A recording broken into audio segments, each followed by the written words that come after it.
Look at ladder. Carter's at the 20, 15, 10, 5. Touchdown, Maroons. Maroons really need to score on this play. From the 6, Sam hands it off. Conley trying to get around the corner. He's got the speed. 5, touchdown!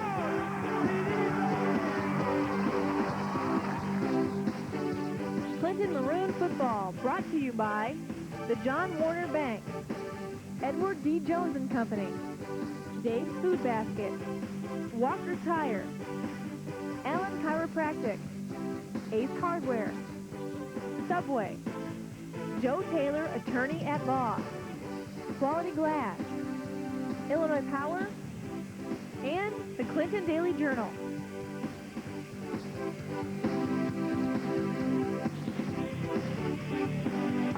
Clinton Maroon football is on the air. Good evening, everyone. This is Larry Dooling along with Joe Spencer as we welcome you to Monticello, Illinois for the 4th game of the 1994 Clinton Maroon football season. The Maroons on the road for the first time this year, taking on the Sages of Monticello High School. We are on the air a little bit later than we expected because we ran into some problems with our cellular phone hookup. We were unable to get through. We couldn't even get a hold of any kind of operator, emergency operator, nothing. Everything was dead. But due to the fine hospitality of the folks here at Monticello, they have set us up with a backup telephone, and we're able to bring that to you. And, of course, we're also videotaping here for Clinton Cable TV at the same time, so you're going to be able to watch the replay with the help, hopefully, of our audio. And hopefully everybody's hearing us just fine back there at Clinton. By the way, we didn't have a chance to talk to John, our engineer, at all. John, we can't hear the station tonight. We've got interference from other stations, so we won't be able to hear our commercial cues, so we'll be checking with you from time to time during the commercial breaks to make sure everything is okay. It's at the 7 o'clock mark here, or actually a minute or so past, so we're about set to get this game underway. Sorry, no pregame show tonight. We're going to get right to football action, and Joe Spencer, believe it or not, is here. I haven't given him a chance to say anything yet, but Joe really is here. Joe, you've got about 10 seconds to say hi to everyone and give them a quick pregame look at this game. Sorry, you're out of time. I'll hold on to the phone. That's okay. Go ahead. Okay. I'll hold on to the phone. Well, most importantly, the Maroons just have to do a good job of keeping hold of the ball on offense and try to get turnovers from this Monticello offense on defenses. They did give up 7 turnovers in one game against Solano. That was earlier this year. They played much better against Argenta last week, though, winning over the Bombers by a score of 18-0. The Maroons are going to kick off to start this game. Big crowd from Clinton is here, as we had hoped, to support the Maroons on the far side of the field. A good number of folks from right here in Monticello on hand here in the near stands right in front of us to support their side. And we're about set to get this game underway. The dark clouds looming in the east, but I think they've moved through, and hopefully we won't have any rainfall during the course of this game. And here's Quartz's kickoff, end-over-end kick. That'll be taken back at about the 10-yard line. They fake the reverse, and then they'll bring it toward the near side of the field. They get some blocking out front. But then the Maroons knock it down. The first man is Brad Earl, who makes the tackle around the 21-yard line after the return by Justin Johnson, a 5'7", 165-pound senior. So the Maroons cover it pretty well, about a 12-yard return, 21-yard line for Monticello. They'll start there 1st and 10. Once again, it was a good kick by Carl Quartz, and the Maroons' coverage was also good, and Monticello will start at their about 20-yard line. We'll call it the 21. They're up to the line of scrimmage. We didn't have much time to prepare for this game. We see Tom Dawson under center, starting at quarterback. He'll hand it off on the first down play and give it to Jeremy Shelmadine, a 5'9", 165-pound senior running back. And he gained about 3 yards, maybe almost 4, to the 25-yard line. A gain of about 3, 2nd down and 7 coming up for the Sages. They're wearing their bright purple home uniform, both jerseys and pants, trimmed in the rest of their school colors of gold and white. The Maroons in their traveling uniforms of the white jerseys with maroon and gold, and the new gold pants. As you watch it on the replay, you can see how those uniforms look on the 2nd down and 7 play coming up. Dawson under center again. I formation behind him. Wide receivers both ways. He'll step back and try to throw here on the 2nd down play. Short pass. It's complete in the flat 30-yard line, 35. And then Schumacher throws down the receiver on the play at about the 36-yard line. But it's a 1st down for Monticello. Good catch and run by the Sages as Tom Delgado, a 5'9", 145-pound junior, makes the catch and pushes it out. They'll give him to the 37-yard line. He had a linebacker trying to cover him, and he had the quicker speed and was able to get the 1st down. It was just a quick pass out into the flats of Delgadillo, and he did a nice job running it upfield as Wilson finally caught him up. It'll bring up a 1st down and 10 now. for Monticello. They're at their own 37-yard line, we'll call it. Dawson will hand it off to the first man, and there's Big Lemmel right on top of him in no time and no gain at all as the Clinton crowd lets out a holler from the far side. Jeremy Shelmadine, the ball carrier, met by David Lemmel immediately for about a 2-yard loss on the play. Big David right on top of that one quickly. Yes, that's important. Dave doing a nice job there getting through the line. Shelmadine is their big running back for Monticello. He's key. And if they can do that all night, then it will be an impressive game for the Maroons defense. We were hoping to try the sideline reports with Mike Craig again tonight, but since we can't pick up the station, he wouldn't be able to hear us down along the sideline. So we're not able to do that, but Mike was a big help to us trying to get our emergency setup here going, so appreciate all his help in getting us set up. On 2nd and 12 now for Monticello. Again, they'll try the run, and this one will get a little bit of running room. Nice move, 40, 45-yard line before the tackle made from behind by Wes Graves. And another first down for Monticello as they approach midfield. They're doing a pretty good job finding some holes in the Maroons' defense, at least on that particular play, and the pass play a little bit earlier. And they picked up 2 first downs here in this opening drive. We've played about a minute or 2 minutes and 12 seconds into the first quarter. That was a nice run by Delgadillo. Just a quick pitch out to the outside on the left side, and he found good yardage, found some holes in that Maroons defense. So they're near midfield, a couple yards short, near their own 48-yard line is where Monticello spots the football, and again out of the I formation once again. Dawson has the football. Quick pass out here in the right flat. The completion made, and then a tackle made quickly from behind by Randy Rich after the catch is made, but another 7-yard pickup or so on the quick pass to Blaine Fothery. Another Fothery here at Monticello. He's a junior, 6 foot tall, 155 pounds. Made an easy catch and a good run, and a gain of almost 7 yards, maybe a little closer to 6. Second down coming up for the Sages. They're at the 45 of the Maroons now. That play was just a quick out. It's a nice play for Monticello as it's simple, low-risk play, and they got pretty good yardage out of it on first down. 2nd and about 4 coming up now. Maybe a long 3 would be the better call on this. And they'll try it on the ground, but not much running room there. As a matter of fact, it'll be about a loss of a yard. That's right in front of us near the midfield stripe. David Lemmel again in on the tackle. And he got assist on the play from a few other of the Maroons, including, I think I see a new shirt in there that I haven't seen a whole lot of during the course of this season. And I don't know exactly who that is. Somebody wearing 44. We'll have to double check and see who that is. I didn't get that information before the game that had checked in at the nose guard spot. So maybe that's one of the regular guys who's just switching uniform numbers. We'll have to double check on that. A loss of a yard on the play, 3rd and 4 coming up.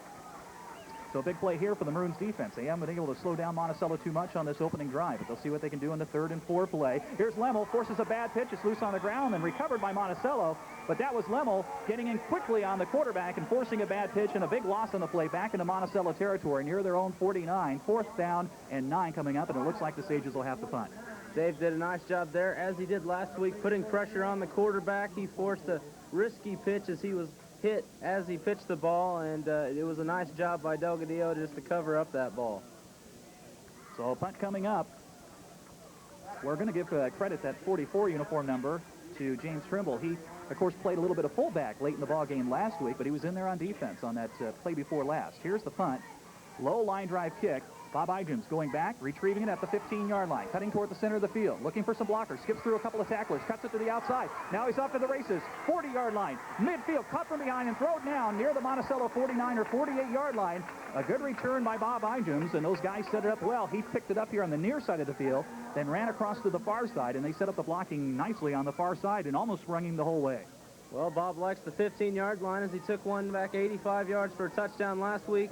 Nice wedge set on the right side by the Clinton special teams, and he just ran around. Good blocking. No score so far. Maroons are in Monticello territory. In the option, Sands pitches to Conley. He's at the 45. Tiptoes his way down the far sideline. And they'll spot him out of bounds near the 43-yard line, it looks like, over there in front of the Clinton fans and the Clinton bench. We're down to 7 minutes and 11 seconds to go in our first quarter of play. There's no score. This is Clinton's first possession of the ball game. They're in between the 42 and 43-yard line.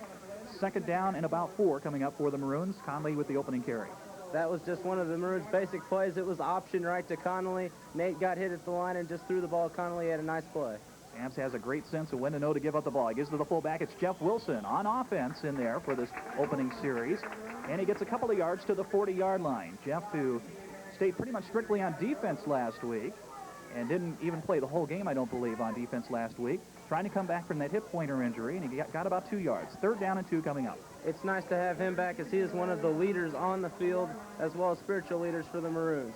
Sam sets it down in a hurry on 3rd and 2. He'll give it off to Conley, trying to get around the corner, but they come up and grab him around up high, slowing down, and then the rest of the defense comes up and makes the play, and the Maroons do not get the first down. As a matter of fact, they lost a good 3, maybe 4 yards on the play. Conley got away from the initial tackler, but that had him going in the wrong direction, and now it's 3rd and 5 for the Maroons. A decision here. They're at the 43-yard line. I imagine they'll punt the football this early in the game. Yes, Monticello had a nice play there. It was a sweep to the right side. They stuffed Connolly for a loss of 3, and the Maroons will have to punt the ball away now. Sams is back at about his own 44-yard line and waiting the snap from center. Monticello has one man deep, but they're going to fake it and throw the pass. Open man, Conley's got the first down, cuts inside a man, 30, 20-yard line, one man to beat, down to the 10-yard line, or very close to the 10, a first down. Sams threw out of the punt formation to a wide-open Conley in the left flat. It was about a 10-yard pass through the air, and then Conley had the first down easily and a bunch more, and they gave him to about the 11-yard line, where it will be 1st and 10 for Clinton. That's the first time we've seen that out of the Maroons, out of punt formation, but it worked very nicely. That's the one big advantage of having your quarterback being the punter. You can use trick plays like that. It was a nice play as Connolly just went down the field. It was just a quick seam pattern, and Nate found him for a big gain. Queer joins one of the others, Wilson, I guess it is, in the backfield, and in the meantime, Sams on a quarterback keeper punches it ahead for about 3 yards or so. Inside the 10, down to about the 8-yard line. So Jamie Queer in there in the backfield, along with Conley and with Jeff Wilson. Play comes in from the sideline as Wes Graves trots off, and it looks like Shane Van Fossen brings the play in from the sideline. The Maroons have 2nd down and about 7. They can get a first down at the 1-yard line. So they move toward the north goal here at Monticello, toward the school. Sams rolling out right, running with the football. He's got Conley to his side. He pitches it to him. Conley going for the corner of the end zone, and he's very close to a first down. He did not quite get in there for the score, but he'll be very close to a first down near the 1-yard line. We'll see where the officials spot it. The Maroons might have a 1st and goal, either that or they'll have a 3rd and very short, but he almost scored on that one. Dropped near the 1-yard line, and the officials are going to have to stop the clock for a moment here, and I think they want to get a measurement to see if it is a Maroon first down and whether or not this will be 1st and goal or a 3rd and very short from near the 1-yard line. We're down to 4:53 to go in the first quarter of play. Monticello moved the ball nicely on their first drive to near midfield, but then had to punt the football to the Maroons after getting a couple of first downs, and now Clinton, when it looked like they were going to punt the football, pulled the fake, made the pass to Ryan Conley from Nate Sams to get the first down and keep this drive alive, and now they're knocking at the door, trying to get the first score of the ball game. The Maroons are just inches short of that first down. So the ball's still at the 1-yard line, but it will be 3rd down and inches. We'll see what the Maroons come up with here on this particular play. Of course, they want to get at least the first down, but obviously they want to try to punch it in here and get the score from near the 1-yard line. Technically, 3rd down and inches for the Maroons. Sams under center. Let's see if he just keeps it. He will. He pushes forward, going for the goal line. No sign from the official yet as far as a touchdown. Now we have it, and the Maroons have scored. It took it a while, but finally the Maroons get the touchdown sign. And Clinton draws blood first in this ball game. They score with 4:44 to go in the first quarter of play. Clinton on a 1-yard quarterback keeper by Sams leads 6-0. It was a nice job blocking up in the middle there. Ross Wantland under center, and Dave Lemmel also keyed the block for Nate as he just went right up the middle on the QB keeper, and it's a nice play for the Maroons as it shows that the blocking can establish itself early. Ports on for the extra point attempt. Sams the holder as usual. Good snap, placement down, kick on the way, line drive kick. Rattles off the side of the building, and it's through the uprights good. Timeout on the field here at Monticello. 4:44 to go in the first quarter of play, and we'll take a break here with Clinton leading Monticello 7-0. He'll kick it off, much like he did many times last week against Warrensburg-Latham during the Maroons' 48-18 victory last week at home. Clinton off to a 7-0 lead over Monticello here, a little over halfway through the first quarter of play. But last time Monticello had the ball, they moved it pretty well down the field against the Maroons before they were forced to give it up. Good, long, high kick that'll be taken just inside the 10-yard line. And brought up this way by John Attaway. He finds an opening up the middle. He may run away from everybody. Carl Court's giving chase, but Monticello's going to score. 30, 20, 10, 5, touchdown Monticello, and they're right back in it. The Maroons let one get away there on the kickoff. Somehow he got a little hole up the middle and broke it into the clear. And Monticello's right back within 1 point, only seconds after the Maroons had taken the lead in this ball game. 12 seconds after the Maroons scored, Monticello's within 1. How in the world did that one spring open for Monticello? Well, it was good blocking up the middle for Monticello. Lance Taylor was the guy with the last shot. He slipped a little bit. The turf was rained on at the beginning of the game. That might have had something to do with it. but it was just a nice run up the middle, good blocking, keyed it, and it's a good score for the Sages. They answer the Maroons right back. And they say that's his third kickoff return this year here at Monticello. Shelmadine for the kick after, low line drive kick, but it's through there. And the Sages are even with the Maroons just like that, only 12 seconds later. We'll take another timeout. 4:32 to go in the first quarter of play, and we're tied at 7 apiece. We'll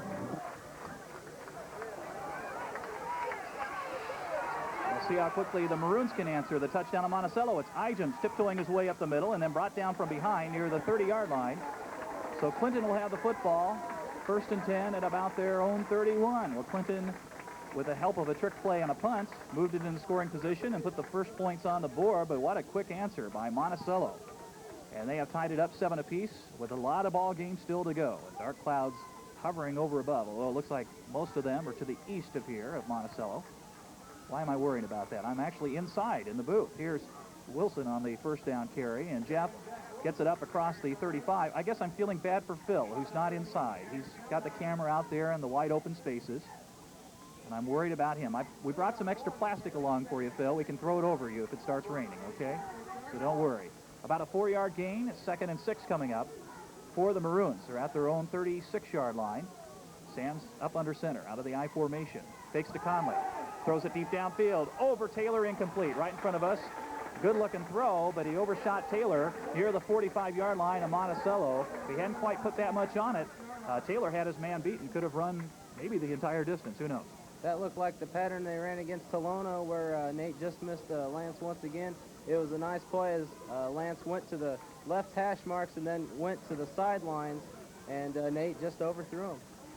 3rd and 6 now coming up for the Maroons. A key call here at their own 36-yard line. Sam's again rolling out left, looking over the middle. Scott Schumacher threw his hands and incomplete. He would have had enough for a first down near the 45-yard line.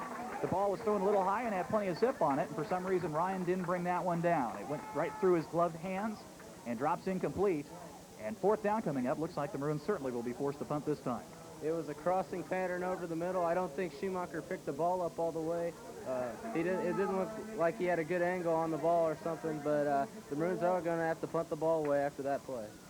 Sam's is standing back near his own 22 from the 25. Good high kick, not a lot of distance, but very high. Fair catch is called for and made at the 40-yard line of Monticello by one of the Sages return men. That's Wes Reitz, a senior, 6 foot tall, 140 pounds. So the Sages are going to have good field position starting this drive at their own 40-yard line. It was a very high pump by Nate. That can be effective in letting your coverage go down, but you don't get much yardage out of it. But and Monticello will have good field position here. See how the Maroon defense does this time. They gave up a couple of first downs on the first possession. But David Lemmel came to the forefront and made a couple of big plays. Now they'll run it up the middle, and there's David again. He looked the other way. He had a hold of the shirt tail, didn't let go. He looked just to make sure the quarterback still didn't have the ball, and then he held on and pulled him down after a gain of a couple of yards. The running back on the play, but there's a flag on the play. Justin Johnston was the ball carrier. David had a hold of his shirt tail. Did you see that? And he looked to make sure the quarterback didn't keep the ball. And, yeah, okay, my guy still got the ball. I better hang on to him and pull him down now. It's a penalty against the Sages and nullify that first down play anyway. It'll bring up a first down at 15 back at their own 35-yard line. Yes, the line moved on Monticello. That's why they got the 5-yard penalty. I also like that play by Dave, as he just had a hold of the running back in one hand and looking at the quarterback the other, and he just slung him down after a 2-yard gain. He just stood up and looked over everybody, and, oh, okay, my guy over here on my right hand still has the ball. Let me throw him down here. On 1st and 15. Little misdirection, but a good strong tackle made by the Maroons. A couple of guys combining on that one to bring down the ball carrier. And those two were Clyde Leggett, and let me pick up who the other one was as they unravel out there. I believe that was Ross Wantland. Those two combining on the tackle after about a 1-yard gain. 2nd and 14 coming up for the Sages. It was a good push by the line as they tried a quick trap on the left side, and the Maroons just did a good job stuffing that play, and hopefully they can end the Monticello drive here as it's a long second down play. Penalty on that first down. They got wide receivers both ways, again out of the I formation. Dawson with the long call this time. Wants to throw. Pump fake. Has a man in his face. Throws it short and well incomplete as somebody was right in his face and knocking him down. Ross Wantland was there.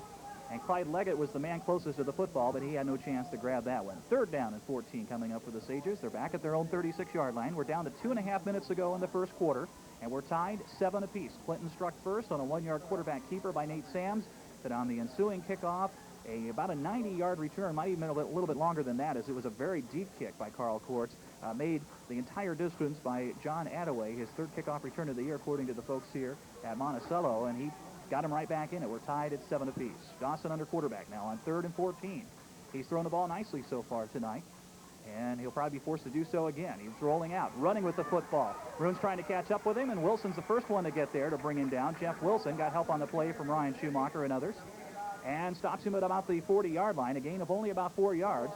So the defense does the job, helped by a penalty in the first down play, but they still made the plays also. And Monticello will be forced to punt here with a 4th down and about 10 coming up. Well, it's a conservative call by the Monticello coaching staff, but maybe they're hoping they can get a deep punt here, pin the Maroons back in their own territory, and then get the ball in good field position on their next drive. Justin Johnson will kick. He's standing at about his own 30-yard line, has the football, gets the kick away, low line drive kick again. Ijam's giving chase, lets it bounce. Now he'll get away from it as it will die at about the 29-yard line. Bounced a couple times near the 30, just rolled a little bit further to the 29-yard line. And with a minute 47 to go in the first quarter of play, Clinton will have the football again. We're tied at 7 apiece. You know, Monticello's had such terrific football teams the last several years here until just recently. Last year, a very young, inexperienced football team went through a very difficult year, but we can relate to that. We've had some of those of our own at Clinton. And this year, you can tell, folks are excited about the way they won that game last week against Argenta and the way they're picking up. Here's Conley in trouble. Gets away, but then the pursuit is still there, and they drop him for a big loss on the play. Ryan Conley unable to get around the right corner.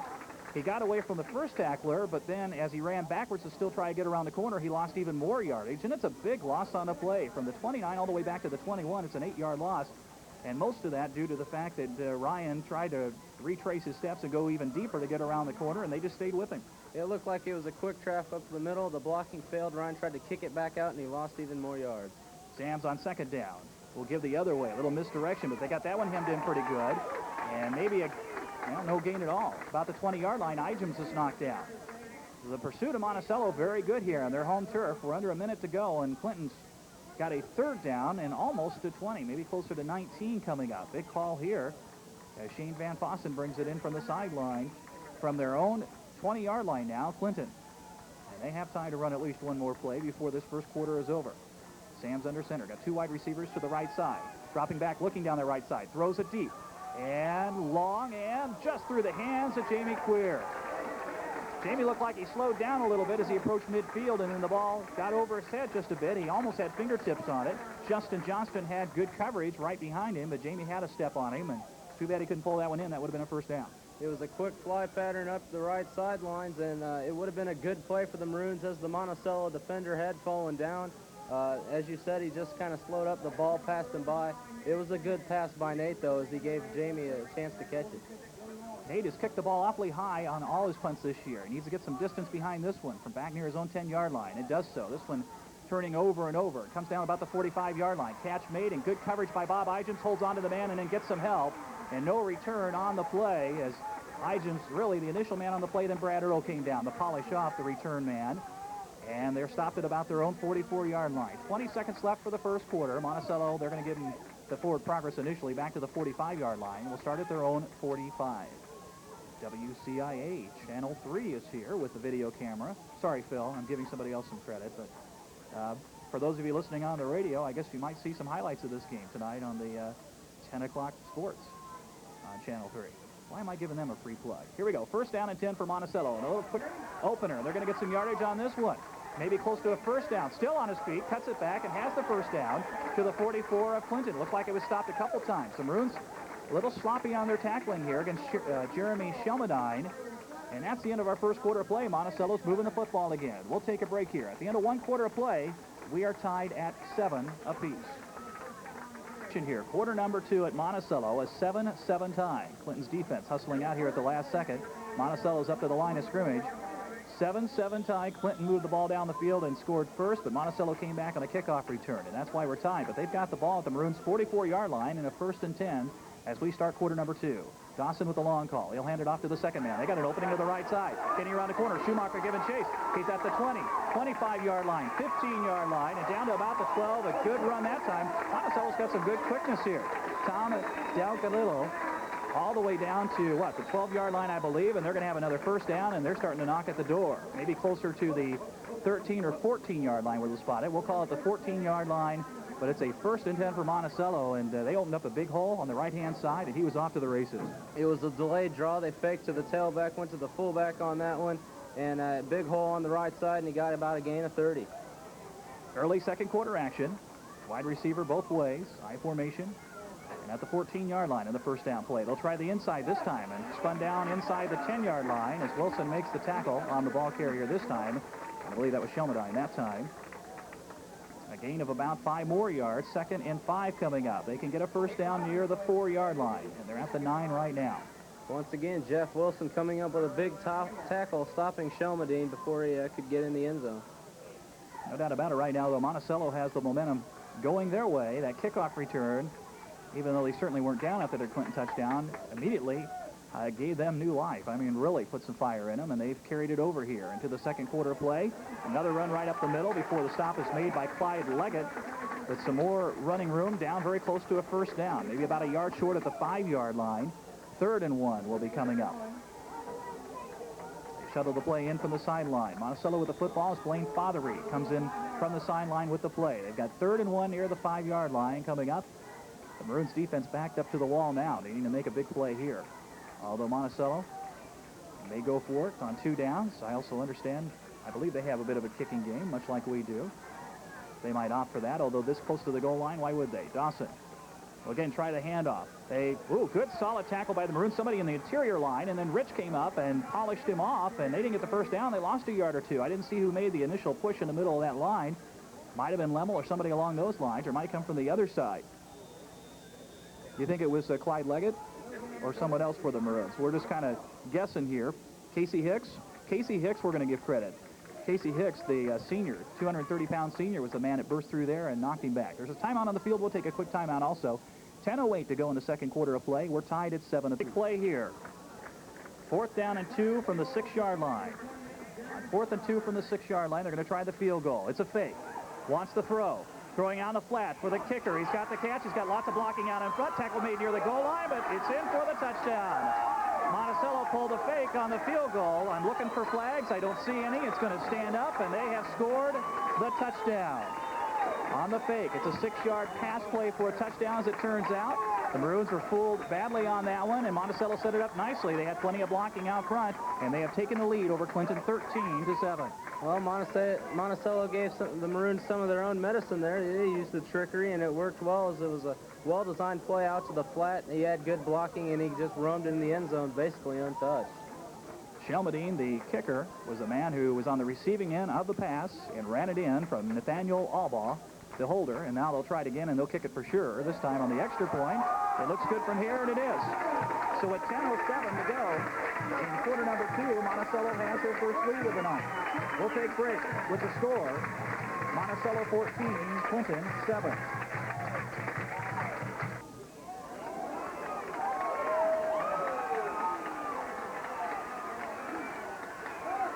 The kick chases Ryan Conley back deep, but as he brings the return up, he had one man to beat, and somebody got him by the shirt tail, and Ryan Conley goes down near the 35-yard line. That was very close to the Maroons answering the Monticello touchdown quickly.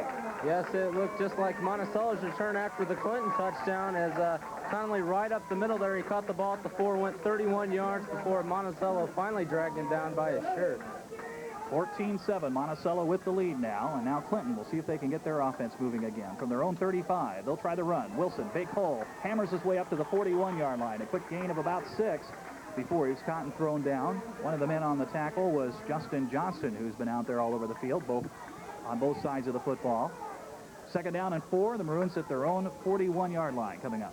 The Maroons ran off tackle that time. They just went quick off the right side, and Jeff Wilson bounced off a few tacklers there and found a pretty good gain of 6. Well, the Sages have thrown the challenge at the Maroons, so we'll see if the Maroons can answer. Wilson got a yard or so before Monticello swarms in under and puts him down. They had several tacklers on that particular play. Near the bottom of the pile was Josh Scott, and also coming off the bottom of the pile, one of their interior men, T.J. Vance, a 6'2", 215-pound senior.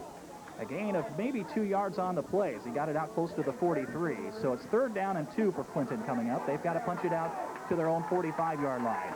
We're early in quarter number 2. Monticello has a touchdown lead of 14-7, but Clinton with the football. And Sams again will hand it off. No, he fakes this time. Runs the option, fumbles the football. It's still loose on the ground. Monticello picks it up. They're running with it. They're going to run it back for a touchdown.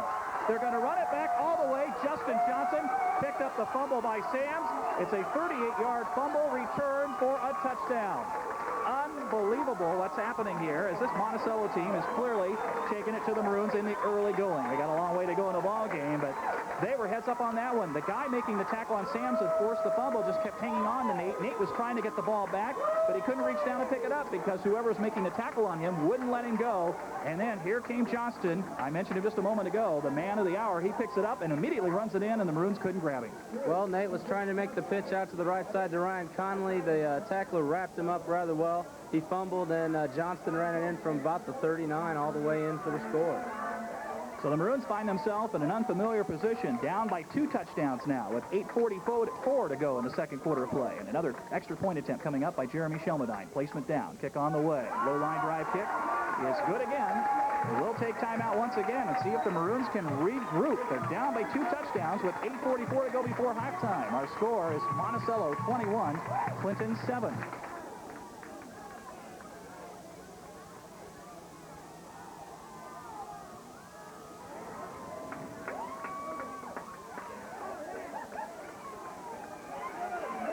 Bob Idjum's on the return from his own 10, got to the 17 before he's brought down.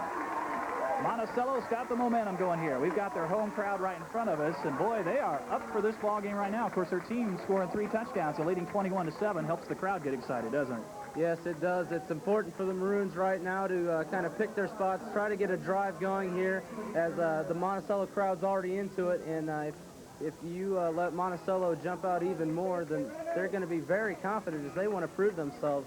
The Maroons have been a good team this year. They want to beat them. Still a long way to go in this ball game. We're not even halfway through the second quarter. No need to panic. Sam's on the run. Couldn't pitch it and is brought down after a short gain of a couple of yards. Nate Sam's running left that time on the option. Got only about a yard. 2nd and 9 coming up. Well, the Maroons had their opportunity on that last drive, down by a touchdown, but the ball got away from Nate Sams. I think that's the first time that he has fumbled a football this year, and in a long time that I've seen Nate have the ball knocked away from him. And not only did they get the recovery, I mean, they pick it up and run it in for a touchdown, just adding insult to the injury. Here's Schumacher wide to the left-hand side, and another man wide to the left side. And Sam's going to roll out left and look downfield. Fires a bullet, it's knocked in the air. It's caught by one of the Maroons, Conley, on the deflection, and he might have got a yard as he ran it upfield. It was knocked down by one of the Monticello players, actually knocked up in the air by one of the Monticello players, picked out of the air by Conley, who was trailing on the play, and he was able to move it upfield for a couple of yards. Another strange play there.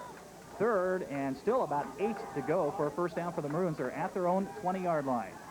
7.5 minutes to go, and here's a timeout. 7.5 minutes to go before halftime, and Clinton's going to use a timeout. They want to talk things over because they're down by 2 touchdowns, and they have 2nd and long coming up. We'll take a break also for another message from one of our sponsors. Timeout on the field here. 7:28 to go before halftime, and Monticello leading Clinton have an injury to a Clinton player. Can't see who it is at this point, so we'll just have to wait and see once they're able to help him off the field. But the trainers are attending to one of the Maroons. Back there looked like maybe back where they were getting ready to rehuddle. I'm not sure when exactly that player went down. I didn't see it initially. I don't know if it happened when the play occurred or what the situation was. It looked like the officials had signaled for a Maroon timeout, and that's exactly what the case was, because now the officials are taking a timeout for this injury situation. It looked like they were running some water bottles out there. Maybe somebody is having some leg cramps, and that didn't start to come on whoever that player is until they started to go back to rehuddle for this 3rd down play. Yeah, I didn't see who it was, and to go back a few minutes, I didn't mean to sound like a doomsayer or anything. I just think it's important for the Maroons not to think that they're out of it yet. I mean, they've come back in a few games here against Olympia and Salono, and they know how to fight back, and they just got to keep their heads in there. It might not look good right now, but I think that they can peck away and tie the game up. It's Ryan Conley. He was up on his feet. You could hear possibly in the background the applause from the Monticello crowd here, but he's back down again. I do think it's a cramping situation, but now he's behind the Monticello players over there, and it's hard to tell. But it is a very warm night. It reminds me of opening night against Olympia. It's so warm and humid, or was that the second game against Unity? I don't remember. Now the weeks are starting to run together, but not exactly football weather out here. It's pretty warm, very humid, and I think these players, especially in the second half, might start suffering from some of those leg cramp problems. And that might be Ryan's problem right now. We'll just have to wait and see. But he'll definitely be coming out of the ball game here, at least for one play for this third down play, and probably longer than that, as long as he's down on the field right now. Yeah, Connolly could be suffering from the cramps. He's carried the ball 4 or 5 times now for the Maroons, and he also returned that one ball, the second return, I believe. So, you know, he has been worked a little bit, so he might be feeling it right now with this heat and humidity that you brought up. He's getting some assistance off the field from Brian Knudsen and one of the trainers. And so he's out of there right now. Hopefully we'll see him back in there a little bit later on. It's a third down and about 8 coming up for Clinton. And Randy Rich is checked in at the tailback spot in Ryan Conley's place, it would appear. The Maroons fake the handoff. Sands wants to throw, fires it for Schumacher, overshot him, incomplete. He unloaded quickly that time. Looked like he felt some pressure coming and really fired one right into the Clinton bench, well out of Ryan Schumacher's hands and grasp. And the Maroons are going to be forced to punt again here. Now, Clinton has scored. They scored the opening touchdown of the ball game, but they had to fake a punt and throw on a fourth down punting situation to keep their drive alive and get it down to the 10-yard line to set up their only score. Monticello has run a kickoff return. They've returned a fumble for a touchdown, and they've just moved the ball down the field quite a bit in this game.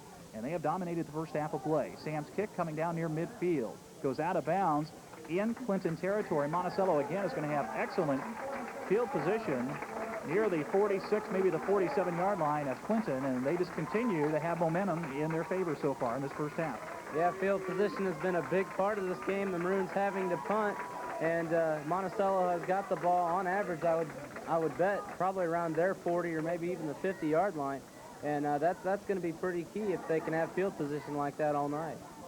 Now the Maroons need to force a turnover. So far, Monticello's taking good care of the football, and they have been able to move it pretty well. Dawson under center on first down. We'll take the handoff, and David Lemmel's there. Meets the ball carrier and then gets help on the play. Leggett comes up, but again, Lemmel's still not quitting. David Lemmel has been all over the place, and he stops the ball carrier on the first down play for no gain. Second down and 10 from near the 46 coming up. Well, Johnston got the ball from the quarterback, and then he met Dave immediately as Dave had a nice push up there, and it didn't look like anybody blocked him. He came in untouched and just stopped the running back after a gain of nothing. They tried a quick trap, but Dave said, don't try to run it my way. Sages have shown the ability to move it through the air and on the ground, both those so far tonight. See what they want to do on 2nd and 10. Quick pop out here. Catch is made at the 40-yard line. Schumacher comes up, grabs him, but it's going to be very close to a first down. Just a nice quick pop as Schumacher laying back a few yards off Travis Butler, and Butler is able to reach back, make the catch. The ball was thrown behind him a little bit, but he made a nice catch on it at about the 40 and then ran it the additional 5 yards. And the Sages have another first down as they get it to the 35-yard line of the Maroons. The corners there, Schumacher in this particular case, playing soft enough to allow them to make the short completion and then the run the rest of the way for the first down. Yeah, it was a quick out pattern into the left flat, and Schumacher was playing off a little bit, giving him the cushion to be safe. I mean, you're down, you don't want him to pop a big play, and it was a good play by Butler. Monticello looks well prepared for this game against the Maroons so far tonight. On first down and 10 from the 35. They've got an opening, but Johnston stumbled a little bit as he fell forward for a couple of yards. I think he just kind of tripped over his own feet, or maybe one of his own linemen. Ross Watland, though, was there to make the tackle along with Jeff Wilson. And a gain of about 2 to the 33-yard line for the Sages. They'll have second down and 8 coming up. 5:50 to go before halftime. 21-7 Monticello with the lead. Once again, they tried to run up the middle, and he was met by a few Maroons there as J.D. Stroud also got in on the play, and they stopped him after a short gain.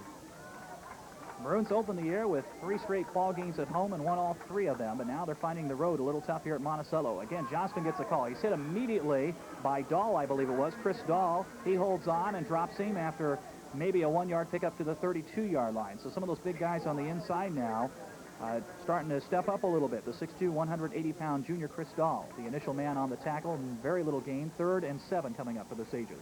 They tried to run a quick trap up the middle again, and he was met by Dahl virtually for no gain. The Maroons defensive line is doing a nice job as they're just stuffing that quick play up the middle. See if they go to the air on 3rd and 7. Wide receivers both ways, and Fothery and then Butler. Butler to the left side, Fothery to the right side. They're going to look for Fothery on the right side. Overshot him, incomplete. Again, just trying to hit him out there in the flat, and hustling up there this time was, I believe, Randy Rich, and was right in his face, but the pass was over his head, incomplete anyway. 4th and 7 coming up. Let's see what the Sages do here.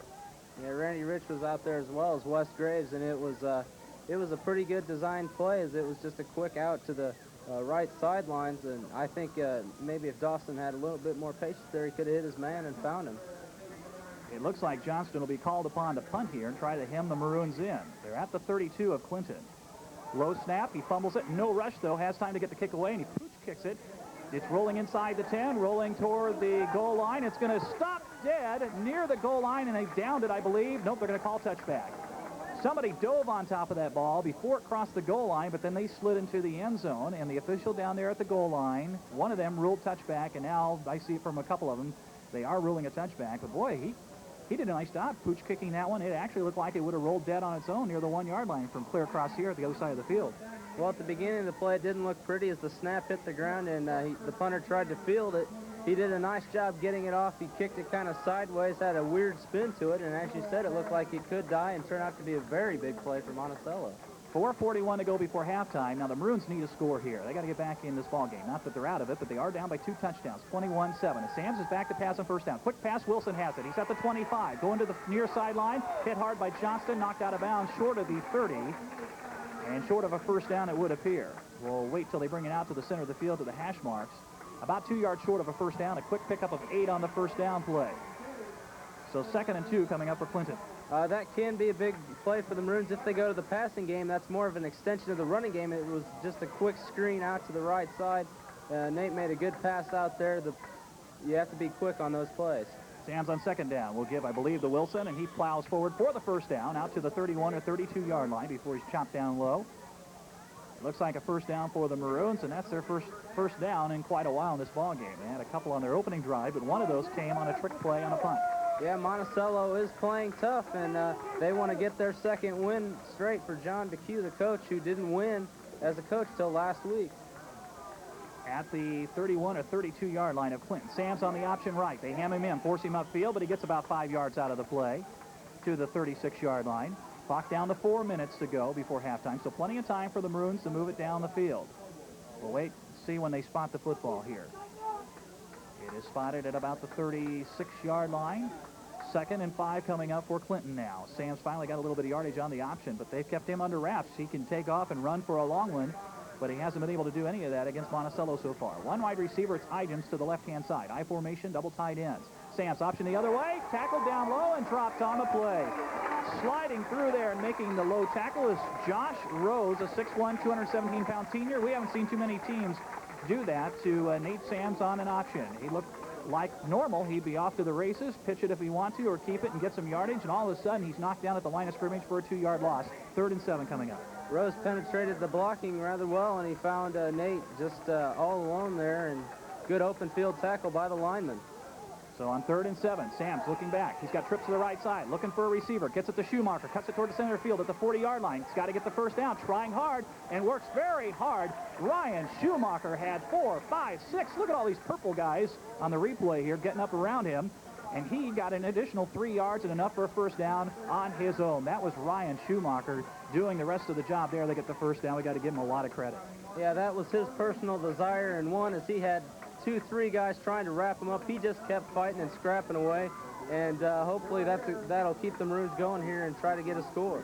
Maroons about 7 yards short of midfield with 2:45 to go. Sams wanting to throw deep, flying it downfield for Idams, almost intercepted, and Idamson got a piece of the man who went up in the air and almost picked it off Tom Dawson, and it goes to the ground incomplete near the 40-yard line of Monticello. He was just playing center field on that one, and Dawson came up and wanted to make the pick. Idams was flying down the field trying to get to the ball, and they brushed each other, and it goes incomplete. Well, apparently Nate didn't read the free safety there as he came over. I don't think he was able to see him there, and he came over right at the right time and almost made a very good interception. Taylor's wide to the left side, along with Queer.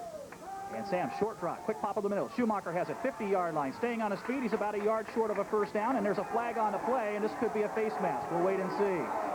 2:32 to go before halftime. Clinton putting a drive together here, and this could be an additional 15 yards if that's what the call is. Here comes the official, our direction, and here's the sign, face mask penalty against Monticello on the tackle being made on Ryan Schumacher. He got it to the 48 of Monticello. We're going to go down to the 33-yard line, it would appear, and 1st and 10 for Clinton. 33, we'll call it the 34-yard line, is where they'll spot it. So the drive is starting to roll here, and the Maroons certainly would like to score and get within 1 touchdown before half. It was a quick slant pattern to Schumacher there. He got about a gain of about 8 or 9, and then you could see his head pop back in the defender's hand on his face mask, so it was a good call by the referee. Ijams and Schumacher wide left this time. I formation. Sams will pitch it. And Conley back in the ballgame. Has nowhere to go.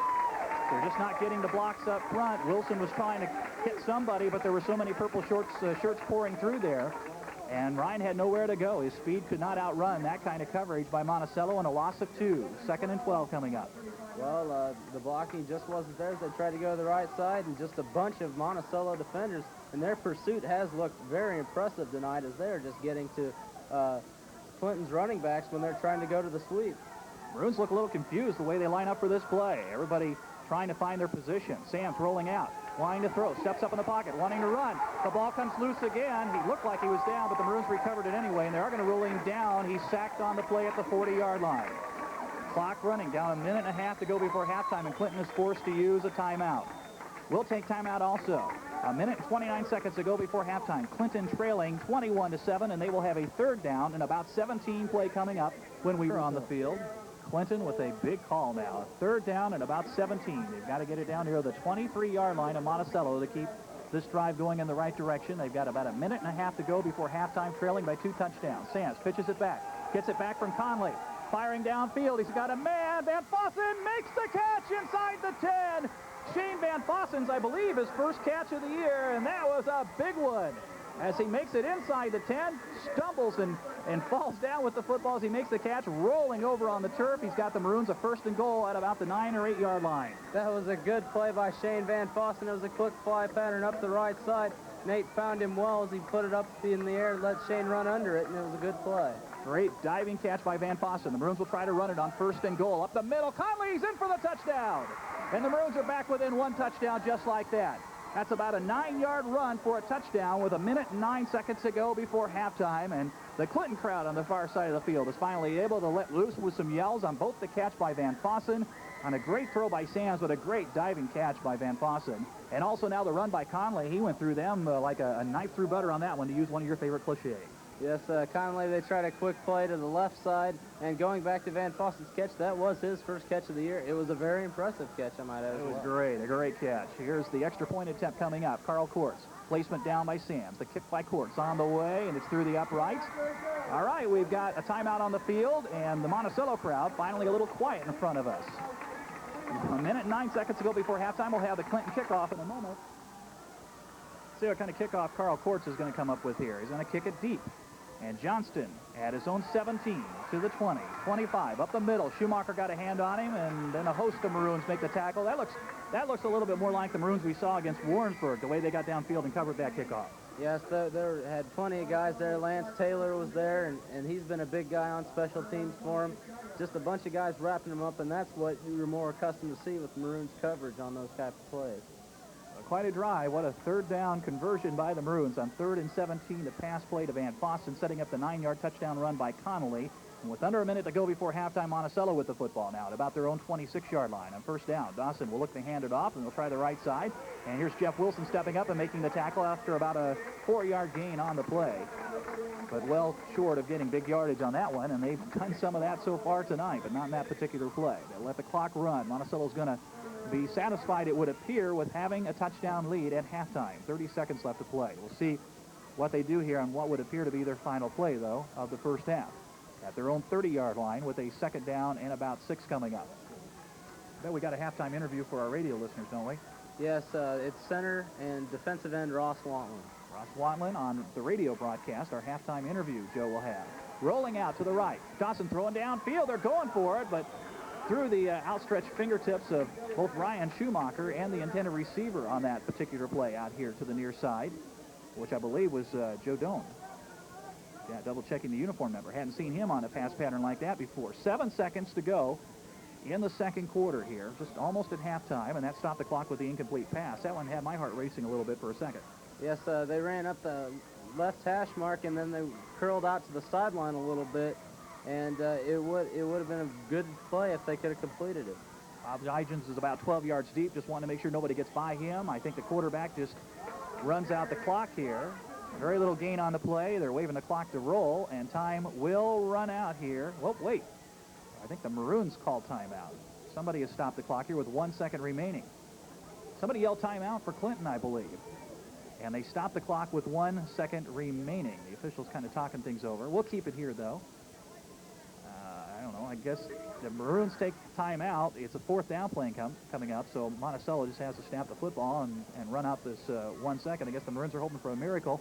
Maybe they're hoping for a ball on the ground that they can pick up and run in like Monticello did. Yeah, really, that's all they can hope for here with 1 second. All Monticello has to do is take the snap and then take a knee. You know they're not going to put it in the air. Oh, definitely not. The way this game is going, I mean, the ball's getting loose all over the place. How about David Lemmel just raking it out of somebody's hands and running it in? How would that be? Well, the way he looked holding that one running back with the one arm, he could do that. I don't know.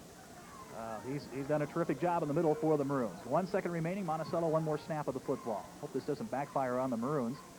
I don't think it will. Hygens again is playing it deep. They're going to act like they're going to throw, and then he steps the knee down to the ground, and that runs out the clock. We are at halftime.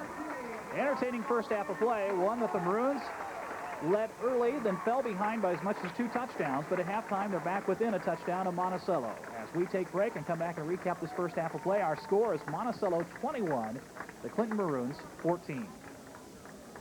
A lot of first half of play, kind of a typical Clinton game. A lot of points being scored, a lot of entertaining plays out there. The part that maybe isn't quite so typical is the fact that the Maroons are trailing, although they have trailed earlier this year, but here they are trailing at halftime of this ball game, and they're trailing by a touchdown after being down by 2 touchdowns a little bit earlier. They trail here at halftime 21-14. We're just kind of speculating during the break about Nate Sams a little bit, and we're not picking on Nate or anything like that, but he doesn't really look like himself out there, Joe. He just doesn't look real comfortable. He seems to be feeling some pressure and letting loose with passes a little early. He's been caught on his option runs a lot earlier than he's used to, and it just doesn't look like the same old Nate, and Monticello has a lot to do with that, I'm sure. Yeah, he looks a little flustered as the Monticello defensive line has done a nice job putting him under pressure most of the night, and I really don't know other than that what it could be.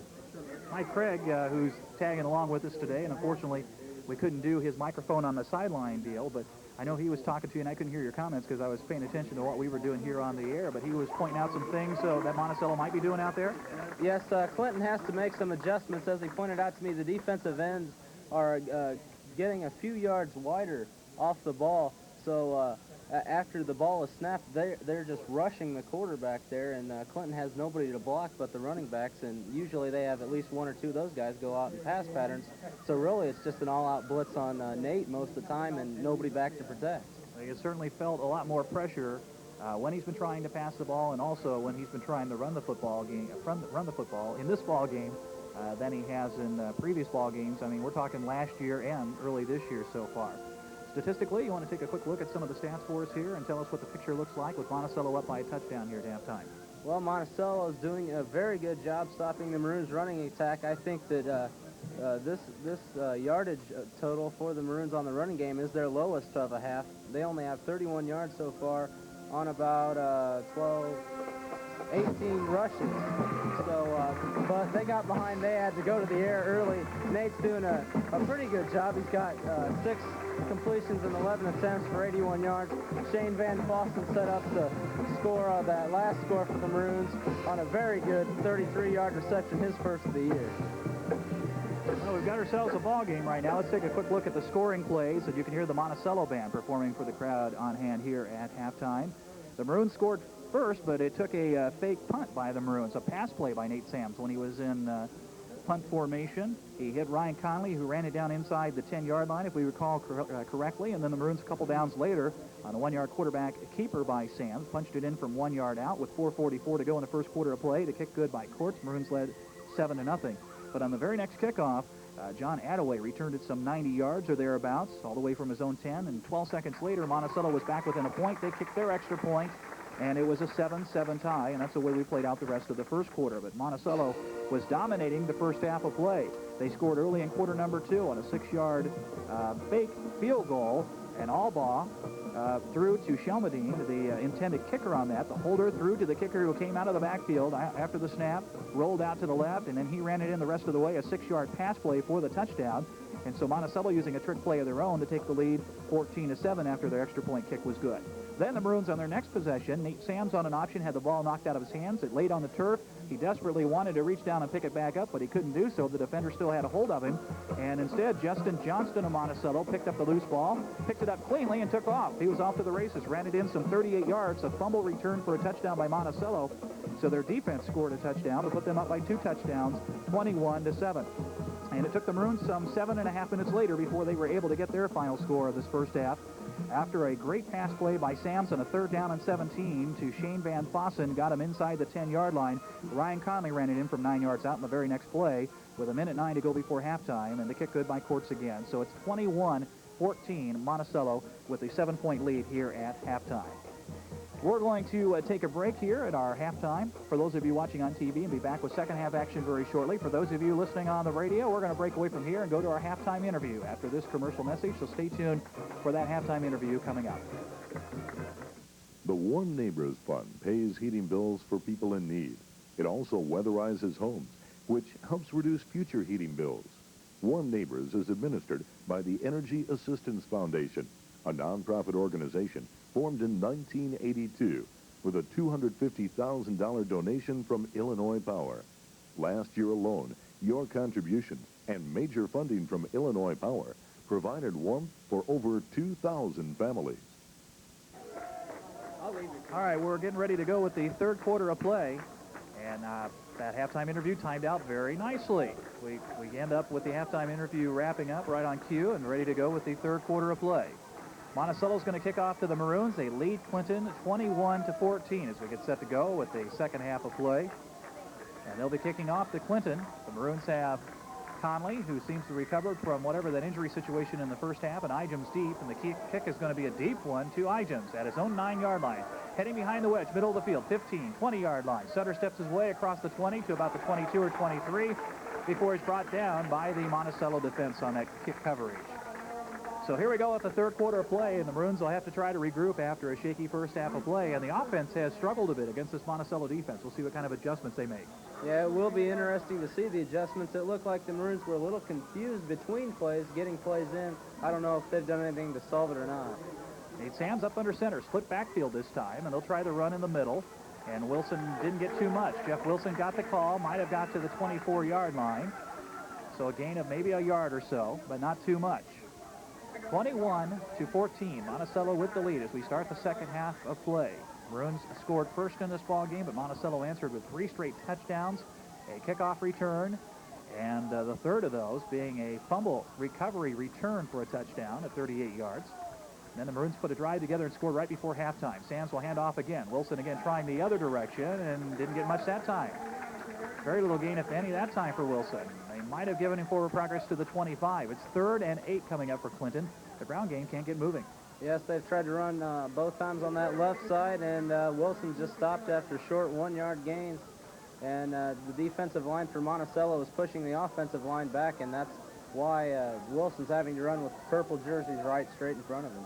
And Fossen and Queer, the wide receivers. Maroons will run it, though, and nothing there. They tried to establish the ground game on this opening series of the second half, but nothing doing at all. Wilson, and a gain of about 2 yards total on those 3 run attempts into the middle of the field. And 4th down and 8, and the Maroons will be forced to punt from near their own 25-yard line. Yes, hopefully Nate gets a good punt off here as Monticello started with good field position all night, and now you hope for like a good roll or something. Sam's boot. Good end-over-end kick coming down at the 45-yard line. Picked up off the turf, slipping up the middle of the football field and getting it into Clinton territories. Billy Walden, he fielded that one right when it hit the turf, and I'm surprised he picked it up cleanly, but he did so and got about a 7-yard return on it to the 48-yard line of Clinton. So again, good field position for Monticello. Yes, and quite surprisingly, the big man Casey Hicks getting down in the tackle on that play, and you know, it was only about a 10-yard gain, so still a pretty good play by the coverage team. The Clinton defense will try to get the football back here at midfield at the 48-yard line of Clinton. Monticello with Dawson under center, split backfield, 1 wide receiver each way. Dawson with the long call, short drop, fires it over. Oh, it's a little hook and ladder, and they've got it going inside the 40, 30-yard line. They're going for the score. 10-5, touchdown, Monticello. That is a Clinton play I know a lot of teams use it, but that is a play that we've seen the Maroons use to perfection, and they just ran it right back at us on a hook and ladder, and they scored. John Attaway on the receiving end of that pitch out of the backfield, runs it the rest of the way for the touchdown.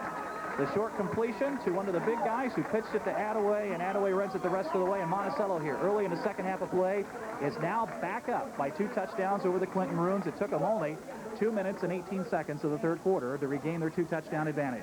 Yeah, it was a hook and ladder play as Attaway got the ball. I think it's about the 42-yard line after a quick 8-yard pass out to Allball. And that's 2 great plays now by Attaway.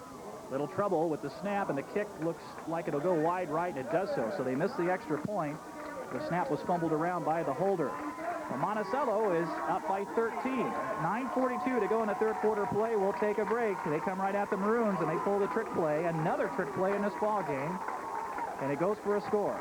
Timeout on the field. 27-14 Monticello with the lead. Back with their kickoff in a moment. Far of the story in the third quarter play. Maroons offense unable to generate anything. One play by Monticello, and they score. Deep kick. Ijems goes all the way back. Now bobbles the ball at the 7-yard line. 10, 15, 20. Has an opening up the middle of the field. He bursts into the clear. Turn on those afterburners. 40, 50. They're chasing him from behind. 40, 30-yard line. Ijems trying to go all the way. 20, 10, 5. The Maroons have answered. Ijems, another kickoff return, his second of the year. He runs it back from the 7-yard line, 93 yards, and what a wild ball game we have tonight. Bob Ijems has answered the Monticello touchdown, and the Maroons are right back within 7. It's 27-20, and that Monticello crowd they were buzzing down here after they scored their touchdown, but boy, they're awfully quiet now after the kickoff return by Bob. And they were originally happy as Bobby, I should say, fumbled the kickoff a little bit, but good blocking up the middle, just a big hole, and Bobby just ran straight through it for the score, 93 yards. Very impressive. And he showed good speed. There was about 3 of them giving chase, but they couldn't catch him. Here's the extra point attempt, and it could be an important one. Did it get through there? It did, just inside the left upright. So Courts knocks his third extra point through. Okay, how quickly did the Maroons answer? 16 seconds after the Monticello touchdown, the Maroons score. What are they trying to do to us tonight? Timeout on the field. 9:26 to go in the third quarter of play. Monticello's lead is down to 6, 27-21. The Clinton Daily Journal. There's the kickoff by Carl Courts, and he gets his leg into it. That'll chase their man rather deep. Let's see what kind of return Monticello gets out of it, but the Maroons cover this one well. So the Clinton Maroons cover the kickoff by Monticello. A good deep kick by Courts rather well. Knock it down about the 22-yard line or so. On the return by John Attaway this time, they cut him down, and now the Maroons defense will try to go to work, trailing Monticello by just 6. It was a good job by the coverage, and you hope the Maroons defense stop them here relatively close to this yard of scrimmage here and get good field goal or good position out of the punt. Most of the time, this first half of play and early in the second half of play, Monticello's had the better field position. They'll try to run up the middle, and Wes Graves comes up after Jeff Wilson grabbed hold of the ball carrier first. Graves helped finish it off. Wilson the initial tackle, but did you see Wes come up from his secondary spot to really put the man down? Yes, so he wasn't fooled on that play. Once again, it was just a quick draw up the middle, and Wes came in, stuffed it rather nicely. Jeff Wilson, again, we want to give credit on the initial tackle, but then as he was wrestling him down, Graves came up to hit him up high and knock him to the turf. About a 1.5 yard gain on the play. Second down and a long 8 coming up for Monticello.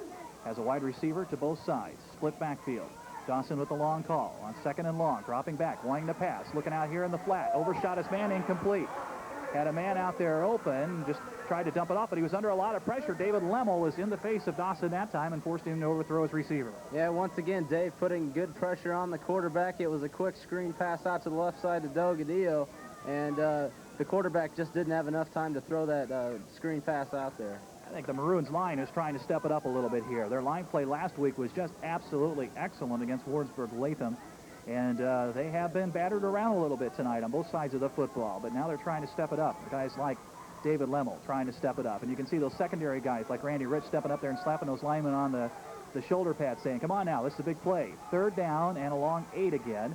And Dawson stepping up behind center after tapping himself on the helmet. Wants the quick pitch it right. Little bit of an opening. Good quick run, and it's a first down run and more all the way out to the 40. That kid has got some quickness. Tom Delgadillo. And he He looked like he was down to about the 35-yard line. Looked like he was falling that direction, which would have been enough for a first down, but kept his feet somehow and got it all the way out to the 40. He's a good-looking runner. Yeah, that was a good surge by him, and he looked, as you said, down pretty much at 38. Then he picked up about 7 more yardage. I didn't see how he did it. He looked pretty well covered by at least 4 or 5 Maroons. It's a big first down play for Monticello. They're out of the hole, and they're out to their own 40-yard line on that run for the first down on a third down and rather long. Plenty of extra yardage for the first down that time. Maroons up tight on the line here in this first down play. Dawson again will pitch it. And he'll try to get outside this time. Giving chase is Clyde Leggett, and from behind, making the tackle after Leggett slowed him down, was Ross Watling giving chase from all the way on the other side of the field and making the tackle. However, about a 4-yard pickup on the play to the 44-yard line. Long run for Ross that time to catch up with him. Yeah, it was good lateral pursuit by the Maroons as they ran a sweep to the left side, and that's what you got to do, this sweep. You got to kind of string it out and, you know, hope you stop the play for a little gain. We're approaching the midway point of the third quarter, and Monticello's still leading, but their lead is 6 points right now. After a wild start to this third quarter of play, they lead 27-21. And Dawson on 2nd and 6, trying to get it to midfield for a first down. Pump fakes, wants to throw. He's under pressure. He'll be sacked by David Lemmel. All the way back to the 36-yard line, maybe the 35. A little pump fake by the quarterback that time. If he had let go on the first one, he could have got it off, but as he hesitated, that gave Lemmel a chance to get in there and make the sack on the play, and a big loss, as we said, back to the 36-yard line. It'll bring up third down and 14 now for the Sages. Dave's been putting up good pressure all night. He hasn't had a sack, but he's hurried the quarterback many times, and he showed it there. Once again, he just went by his man, and we speculated earlier that he would become a big player for the Maroons once they hit conference play, and I think he's showing it tonight. He did last week, and he's doing it again here. Now, can the Maroons stop him on a third down? 3rd and 14 from their own 36 for the Sages. Dawson with the football, rolling out right, getting around the corner, has some blocking out front, wants to run with the football. Maroons spread it out, and he goes down at about the 42-yard line, out of bounds into the Clinton bench on the far side of the football field, but well short, at least about 8 yards short of a first down, and the Clinton fans on the far side of the field applaud the defense's effort that time. Yeah, they tried to run a fake option right. It turned out to be more of a sweep, and Dawson, they just strung him out to the sideline and forced him out, used the sideline as an extra defender there. Idens and Schumacher are dropping back, awaiting a punt coming up from Justin Johnston. Johnston's stepping back to his own 30-yard line, awaiting snap from center. He had one earlier that was low, and there's another one that's low, but he has time. Earl coming in, can't get to it, low line drive kick. That takes a bounce, and then Idens will field it at the 25, 30-yard line, then knocked back hard near that 30-yard line. We'll see what kind of forward progress they give him. But Clinton will have the football around their own 30 with 5 minutes and 46 seconds to go in the third quarter of play. Clinton trailing by 6 points. Let's see if they can put a drive together now on offense. They have scored a couple of touchdowns in this ball game. Well, one on a kickoff return and also on a fake set up a touchdown on a fake punt. So they've had to use some trickery and some long, big plays to score in this ball game. Here's Sams running all the way, now wanting to throw. He's got a man open. Schumacher overthrew him. Oh, my. They looked like he was going to run with it, and then when he saw the guys coming up on him to make the tackle, Schumacher broke open out here near midfield, and, boy, if Nate could have put that one on the money, that would have been a lot of yardage for Schumacher. It would have appeared.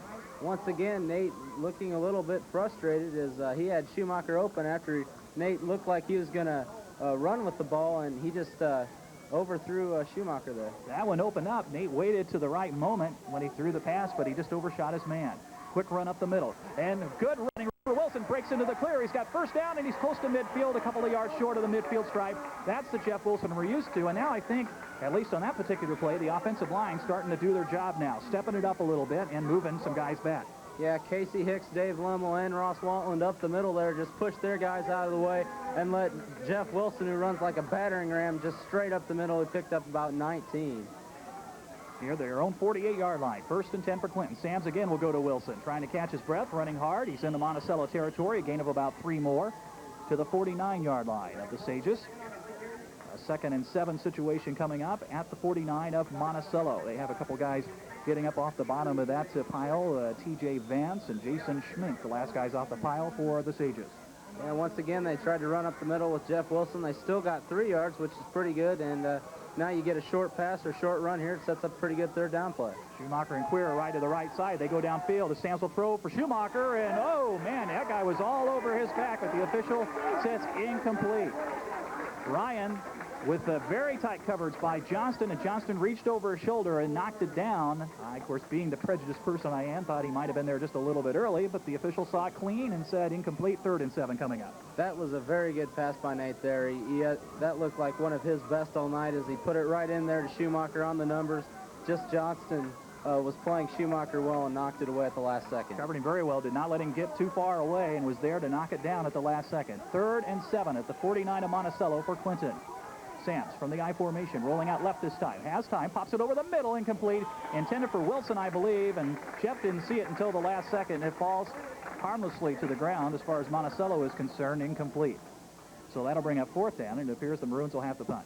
Once again, the Maroons looked a little out of sync there. I don't think Nate knew when he wanted to throw it or not, and, you know, it was good that the Monticello defender fell down because that pass would have went right to him. 4 minutes, 38 seconds ago in the 3rd quarter. Monticello's leading 27-21 over our Clinton Maroons.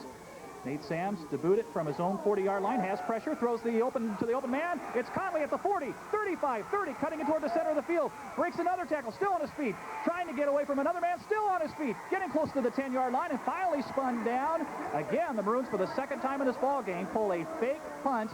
Conley's wide open to the 40-yard line and then runs it all the way down to the 10. And great running by Ryan. He really wanted to score on that.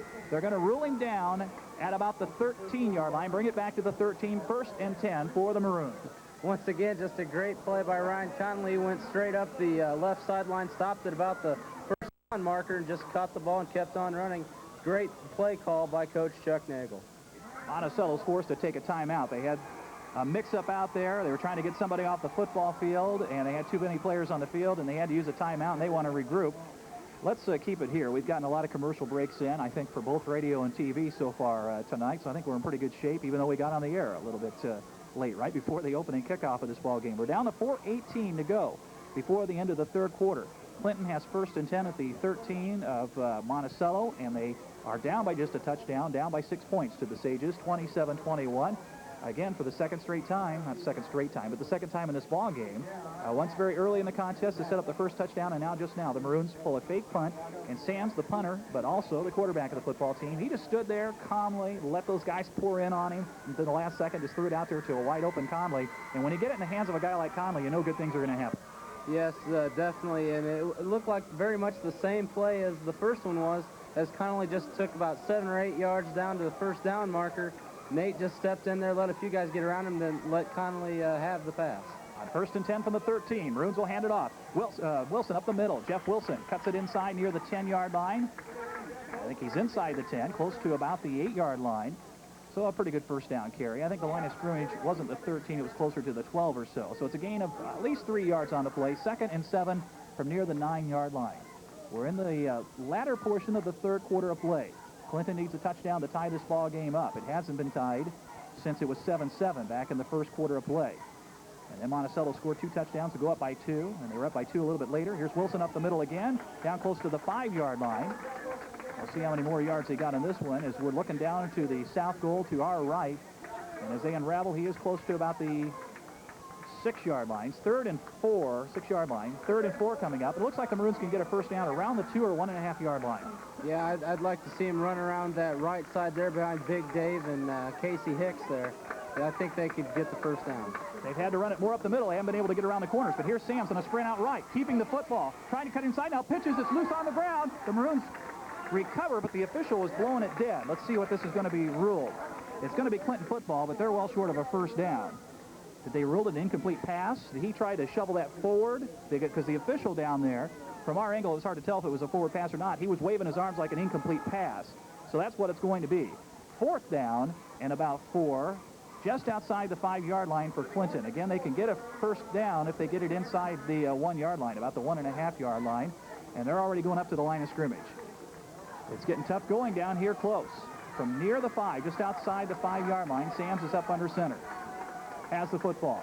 Fakes the handoff to Wilson. Has time to throw. Throws it in the wide open space in the left corner of the end zone, and Schumacher cradles it in easily to make the catch for the touchdown. Schumacher just had an easy time catching that one. He was wide open as he got behind the defenders in the left back corner of the end zone, and he makes the catch, and we are tied at 27. Coverage broke down for Monticello as both defenders went up on Schumacher, and they played the upside of the ball, had to make Nate throw it over them, and he did, and Schumacher just made an easy catch. Now for the lead, the kick for the extra point. We'll see the snap from center. Placement by Sands, the kick on the way by Courts, and he's got 4 out of 4 in this ball game. And Clinton leads now for the second time in this ball game. They led early 7-0, but then Monticello took over. But Clinton has come back. 3:07 to go into third quarter of play. Our scorers will take timeout. Clinton 28, Monticello 27.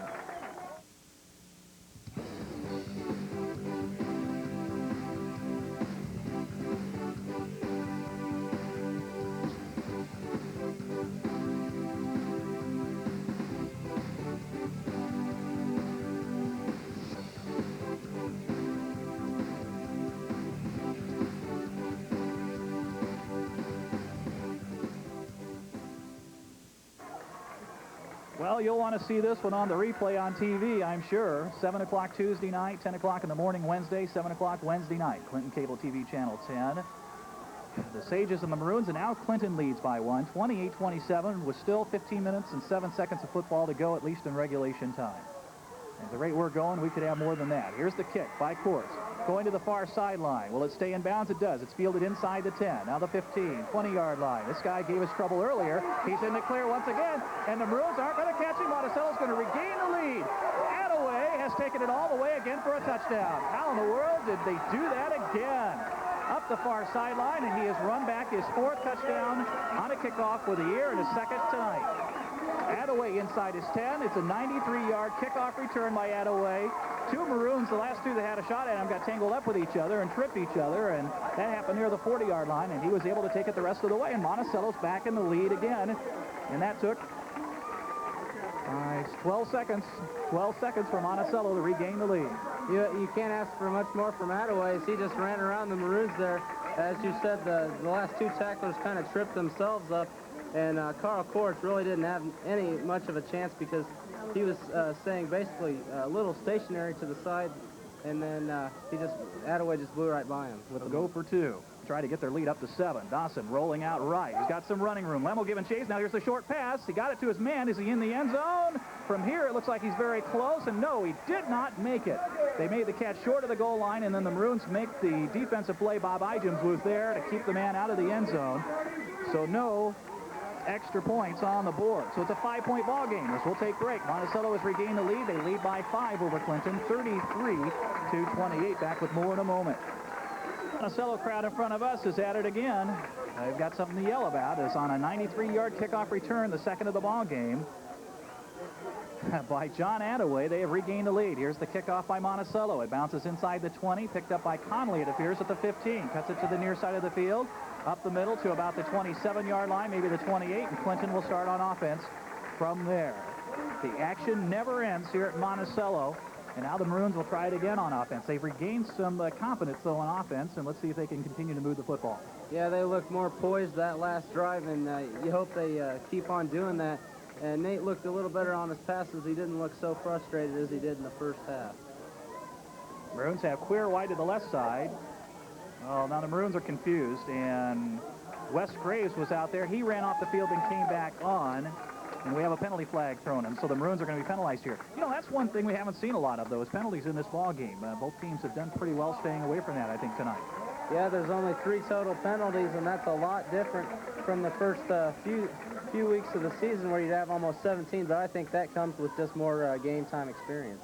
Well, the Maroons penalized 5 yards for that miscue, though. There was some confusion on whether or not a man should be on the field or not. They're still a little confused on the way they're lining up out there. Queer to the left, Schumacher to the right. They throw Schumacher, hook and ladder to Conley. Oh, almost pitched it behind him, but Conley has it. He gets it upfield, 40, 50-yard line. He turns on the afterburners. 40, 30, 25, 10, 5, touchdown! I don't believe this! The Maroons have regained the lead.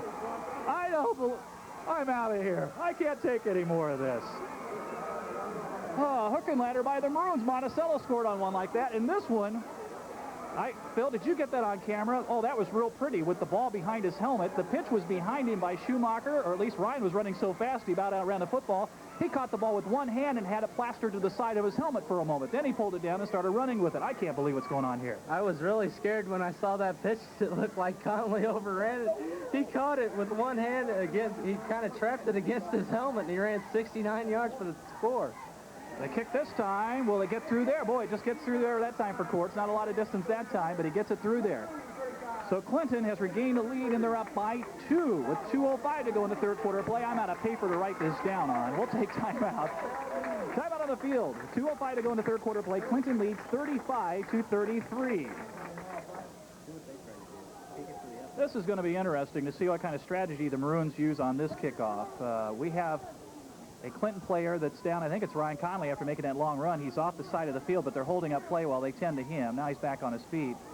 But he's exhausted after making another heck of a run. The Maroons use the hook and ladder, the short pass to Schumacher, who pitches it to Conley, and Conley runs it the distance for the touchdown with his sheer speed.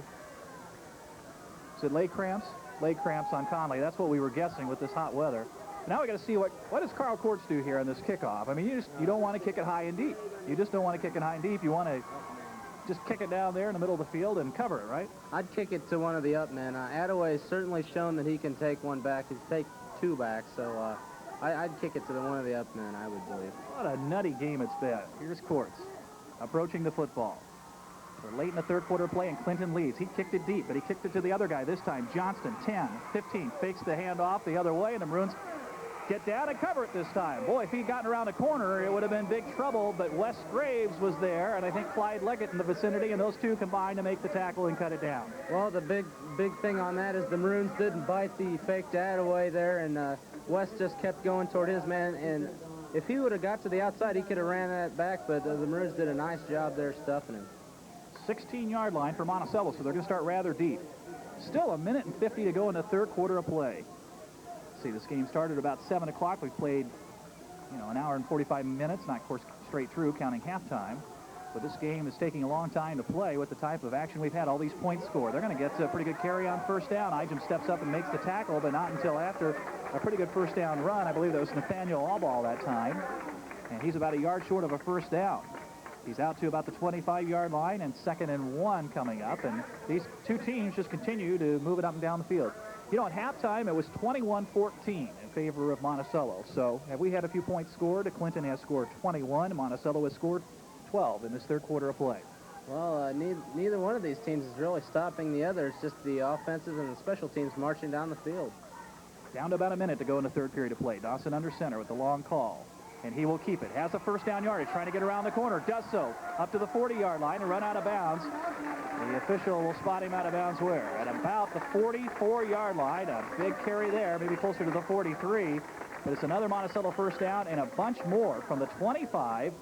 Almost about an 18-yard pickup. They're going to give him to the 43-yard line. 54 seconds on the clock. We see a lot of tired players out there both ways. Guys reaching down, grabbing the pants, trying to get their wind back after chasing after guys running long distances for big gains and touchdowns in this ball game, especially here in the third quarter of play. Now on first down, he fumbled the football. Somehow gets it back on a nice bounce, throws it out here in the flat, and it's incomplete through the hands of the intended receiver. That wasn't pretty at all. That ball went straight to the ground, but bounced up somehow right back to Dawson. He still was able to throw the pass, but overshot his man. Well, it was a good play by Dawson, as it was a bad snap. It hit the ground. He gathered it back in. He attempted the screen pass, but by that time the play was a broken play, and really all he could do was just throw it over the head of his man. He didn't see him. Didn't have much time to focus in on his receiver and overshot him with the pass, as you're saying. Down to 50 seconds to go for the third quarter. I don't know if I'm going to have enough voice to get through this ball game the way this third quarter has taken place. A 2nd and 10 coming up now at the 43-yard line of Monticello for the Sages.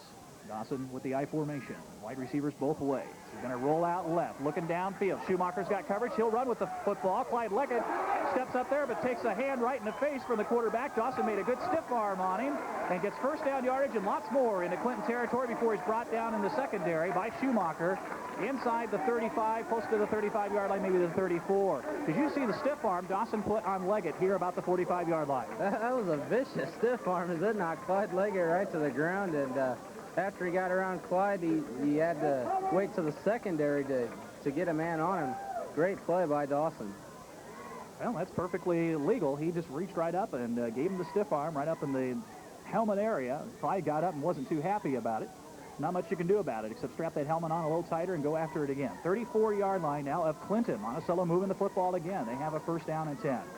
They'll send a wide receiver to the right-hand side, the far side, Wes Reitz. Another one to the near side of the field, and Blaine Fothery. And again, the I formation behind quarterback Dawson. At the 34, has the football. He'll run with the football. Now pitches at the last second. They've got a man in the clear again. Makes a nice cut up the field and bounces down inside the 25-yard line. Very close to another first down before Tom Delgadillo is brought down again. He is just a quick runner, and he makes a nice inside cut. He can dodge tacklers by cutting inside of them very nicely from time to time. Once again, the defense is ineffective. Neither defense is really stopping either one of the teams on offense, and Monticello's just marching down the field right now. They're down to the 23-yard line of Clinton now with a first and 10, and they've done it quickly. They got the ball with about 2 minutes to go in the third quarter, and they're down to 12 seconds clock running. Time for maybe one more play, unless they throw and it goes incomplete. Down to 8 seconds, 7 seconds to go for the third quarter. Dawson has the football. They'll try to run up the middle. Good hard tackling. Wilson was there, but who was the first man that met him? I believe that was Josh Wilson who stepped up there and made the solid hit, and very little gain on that first down play. We're at the end of 3 quarters of play. Timeout on the field. Clinton leads, but only by 2, and Monticello's moving the football again.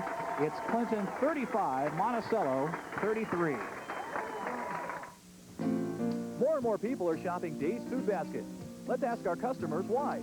It's easy to get to, the prices are good, the clerks are all friendly, and it's a clean store, and I like the prices. They have double coupons every day, so it doesn't matter when you get groceries. It's a nice, friendly, clean store. Very courteous. I'm well pleased. I think your produce department is wonderful, and the frozen food is really great for me.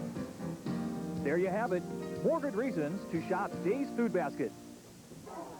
We're switching ends of the football field now for the fourth quarter of play. Monticello has a 2nd and 10 at the 24 of Clinton after that first down play was snuffed out at the line of scrimmage. Dawson optioning, pitching, gets it to his man, Delgadillo. He's cutting it inside and gets it down inside the 10-yard line, and another first down it would appear.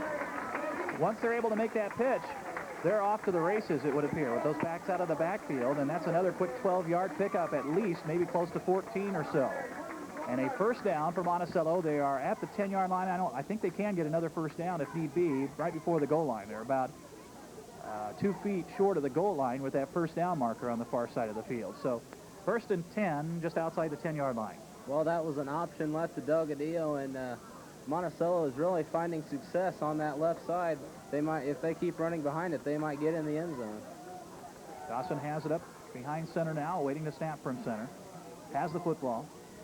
Pitches again, and Delgadillo will again try it. Cuts it upfield. Gets it inside the 10 down to about the 7-yard line. Good pursuit that time by the Maroons. Josh Wilson and Jeff Wilson combined to make the tackle on the play, but not till a gain of about 3 yards. Second down and 7 coming up. And again, they can get a first down inside the 1-yard line if need be. Well, they tried to run behind the bigger right side, and that time they didn't find as much success. Only got 3 yards, and they're basically just running the option plays now as they're down to the goal line, so we'll be interested to see what they do here. Monticello trying to regain the lead. They trail Clinton by 2 points early in the fourth quarter of play. Dawson again with the football. He's trying to bootleg and roll out left under a lot of pressure. Gets away from a man. Now the Maroons giving pursuit. Clyde Leggett. Somebody else coming up quickly, but he's still on his feet, and he may get close in for the score. That was all his effort by himself, and he's down just short of the goal line. He may have enough for a first down. Boy, it looked like the Maroons had him trapped a lot farther away from the goal line than that, and Dawson somehow got it down very close for a score, and it is enough for a first down, so they've got first and goal just off the goal line. The Maroons defense just can't slow down Monticello. This one's going to be whoever scores last wins it the way we're going. I mean, we still have most of the fourth quarter to play, but that's the way this one is shaping up. Clinton's lead is only 2, 35-33, and with 10.5 minutes to go in the fourth period of play, Monticello is 6 inches away from a score here. They break huddle. Dawson's done a terrific job for them at quarterback, directing this offense. Tom Dawson throwing the football and running it. He'll try to quarterback keeper. The Maroons have a good push in the middle of the line, but he's got the touchdown.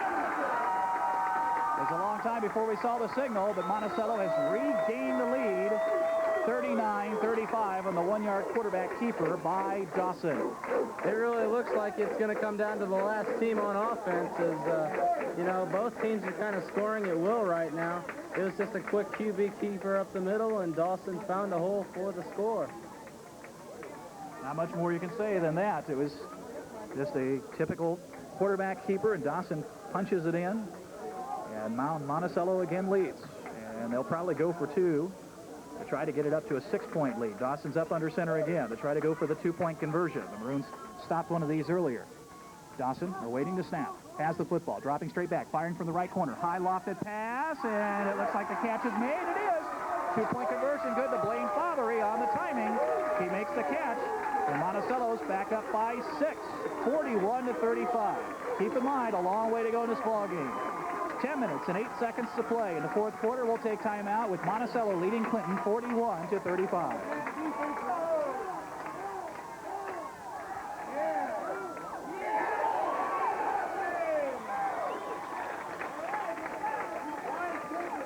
A swift kick up the field that the Maroons recover after a couple of deflections, but the heads-up man there was Wes Graves, who made the recovery for the Maroons at the 30-yard line, so the Maroons will get pretty good field position after that kick. But instead of kicking it deep and giving Ijums a chance or Conley a chance to run one back that time, Monticello tries the short kick. And instead, it works out nicely for them, I guess, the way they think about it. They will start with the Maroons at their own 30-yard line. We're still early in the fourth quarter of play. Ijums coming onto the field late, so the Maroons have to burn a timeout here. As we come back to things on the radio side, Clinton forced to use a timeout. They'll have to regroup on offense. They'll start 1st and 10 at their own 30-yard line. Just an unbelievable game here at Monticello, with the Sages leading 41-35. And Joe, it would be nice to see the Maroons actually put a stop on somewhere along the line here, but now their offense is going to have to put points on the board again to give their defense a chance to stop Monticello. How about a 10-minute drive here to run out the clock and get the score right at the buzzer? Can we do that? Well, I think definitely we can. Behind the good running attack, Conley. I don't think we can milk it for 10 minutes, though. No, definitely. I mean, the past few weeks, it's either been a real long play or hardly anything at all. And I think I'd like to see the Maroons drive 10 minutes, but I don't know if they can. But the Maroons' fourth quarter has been a good one for them, so let's see if they can keep that going. Hot, humid night for high school football here in week number 4, and it's going to be the team that has the better conditioning, I think, that pulls this one out. Both teams have players that have played a lot of football and are still going strong out there. Nate Sams wanting to pass. Off one foot, throws it for Jamie Queer and overshoots him near midfield, incomplete. They had good coverage that time, a man shoulder for shoulder with Jamie, and Joe Doan near midfield was right beside him, and that one would have had to been right on the money to get the completion there. Quick release by Sams on the rollout right. Yeah, it was a quick out pattern to the right side as Jamie got down about 15 yards downfield. Nate just overthrew him. I don't think he put enough air under the ball to get it out there to Jamie. 9 minutes, 48 seconds to go in the fourth quarter play. Run up the middle. Wilson spinning, staying on his feet, and getting out to about the 45-yard line before he's chopped down on the play. They had several people around him, and then somebody polished him off at the end. I think it was J.T. Vance, or T.J. Vance, I should say. He's just short of the 35-yard line. And it's a 3rd down and 5 coming up for Clinton. They've got to get it out to the 40-yard line. Key play here for the offense. They trail Monticello by 6, 41-35. Still, though, long way to go, as we've been saying. Sams with the football. On the option right. Gets it to the man out of the backfield. It's Randy Rich trying to cut it upfield. Has 1st down yardage. Randy Rich running in place of Conley, who's been plagued by leg cramps after running the ball hard tonight, and some long returns. And I don't know if Ryan might be out of there. I see somebody on the far sideline that has their jersey off, and that might be Ryan. Ryan may be out for the rest of the night. So Randy Rich steps up and gets the 1st down run by a couple of extra yards to the 42-yard line. That shows the depth of the Maroons' backfield, as they also have Clyde Leggett, but I think they've put him back on the line. Clyde's back on the line right now with Wilson playing at fullback the whole way. Sam's back to pass on 1st down. Wanting to throw deep, going for Schumacher, man-for-man coverage, and almost makes the catch, but goes out of bounds down there near the 20-yard line. I tell you, Monticello has pretty good coverage, though. They had a man right there again. Justin Johnson did not let Schumacher get too far beyond him, and Ryan had to reach way back over his shoulder to try to grab that one, and it was out of bounds. Yeah, it was just a fly pattern up the right side. The fly pattern means it's just a straight sprint down the field. And Nate, it was a good pass. He gave Schumacher enough time. It just it lofted a little bit out of bounds. So on a 2nd down and 10 now for Clinton at their own 42-yard line. Sams goes to work again. Option right once again. Has to keep the football and is stacked up after very little gain. Rich wasn't quite up close enough to him to give him an opportunity to pitch it. And again, the Maroons without Ryan Conley in there right now. It would appear. At least he's certainly not on the football field right now. And I see somebody with the jersey also, because we can't check the uniform number. But I'm guessing that might be Ryan. It is maybe having to sit out the rest of this ball game with those leg cramp problems. We're just guessing on that. Unfortunately, we don't have our sideline reporter tonight, darn it. Mike Craig, he's here, but he wasn't able to bring us any report from the sideline. 3rd down and 10 play now for Clinton. Sams wanting to throw again. Under pressure at the last second. Fires it low and incomplete. And it would have been about 4 yards short of a first down anyway. Schumacher scooped it up off the turf, but it's incomplete. Well, I don't know what they're going to do here. Are they going to throw a third fake? I don't know. I doubt it. But, you know, well, they got to punt it away, but hopefully the Maroons defense can stop them, give them enough time. There's still 8.5 remaining, so plenty of time for a score here.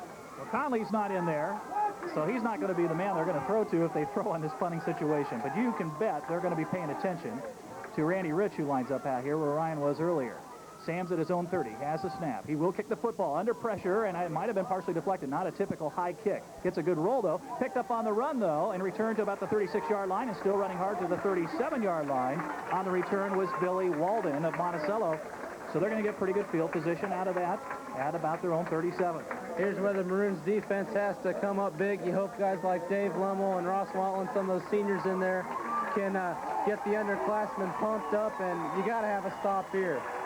Well, the Monticello crowd in front of us on their feet. They're feeling confident, and so is their football team, it looks like, out there, as Dawson charges out onto the football field, ready to run his football team from his quarterback spot. So can the defense do the job? I think another Clinton player is down, so there's a stoppage in play. Right in front of the Clinton bench on the far side of the field, another Clinton player is down. Well, you got to give Monticello a lot of credit. They have really come after the Maroons here tonight. They pulled out all the stops. They have found ways to put points on the board, and yeah, they've given up some points to the Maroons. Both teams have given up a lot of points, but they've never quit. And, of course, the Maroons never have either. We were down by the bigger deficit of a couple of touchdowns twice in this ball game, in the first half and then early in the third quarter of play, down by 2 touchdowns. But Clinton has come back to lead a couple of times, although right now they trail 41-35. Well, I think the key turning point is after Ryan Conley had that 71-yard hook and ladder play, he wasn't able to return, and I think it showed on that offensive set of downs as the Maroons looked a little out of sync. Plus, the defense after that big score really couldn't stop Monticello's option attack. Randy Rich did run for a first down, though, on that series. We want to give him credit. He did run the football well to get 1 first down on that series. But then the Maroons had to go to the air and came up empty. They went on first down long to Schumacher.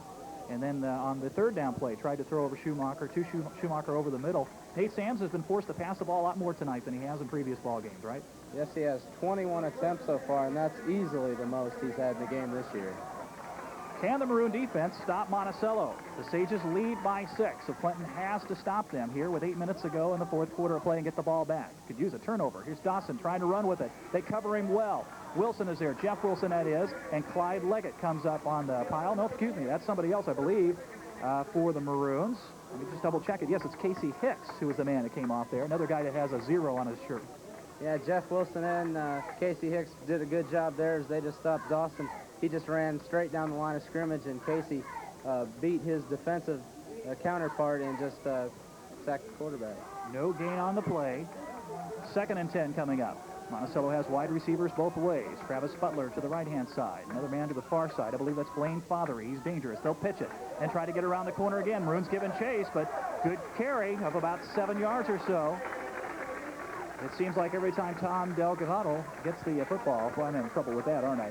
Delgadillo, or Delgadillo, carries that football. I got to work on that one a lot, don't I? That's terrible. Now I put it on videotape for everybody to listen to, too.